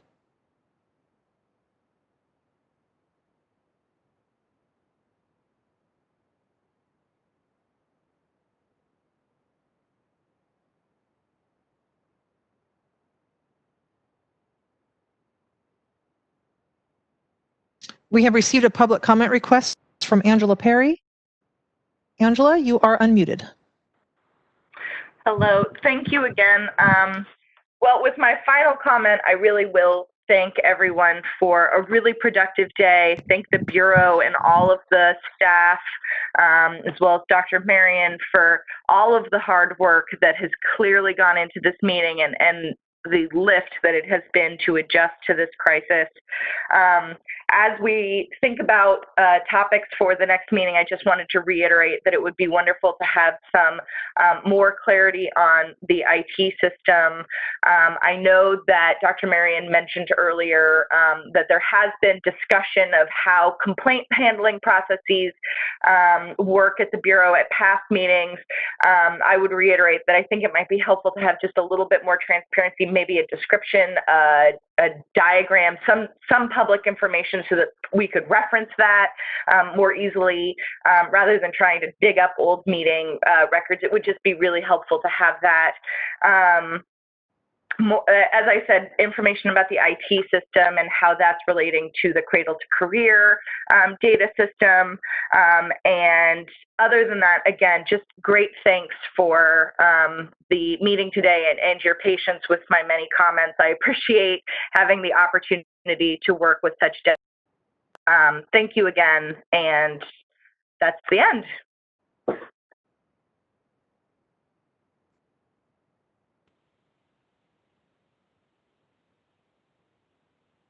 Thanks, Angela.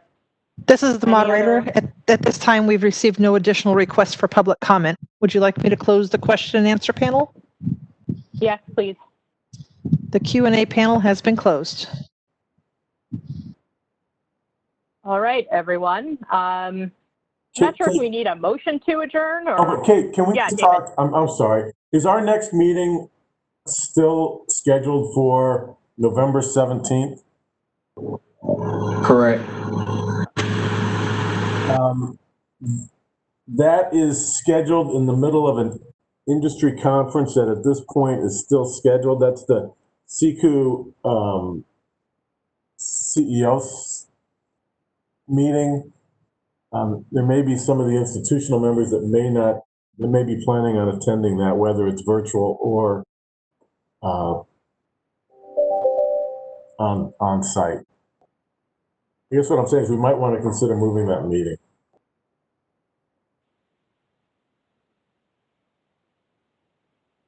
I cannot get my calendar to open to see what the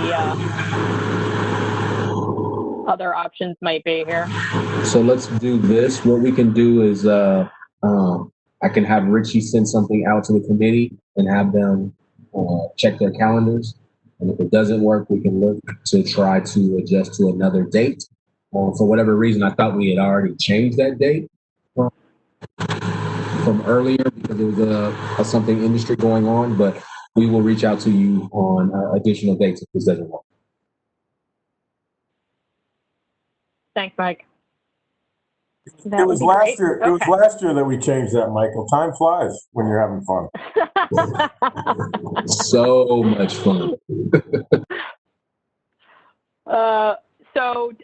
I'm not sure if we need a motion to adjourn. Doug, do we need a motion or can I just call it? I would say just call it because Doug is having some connection issues.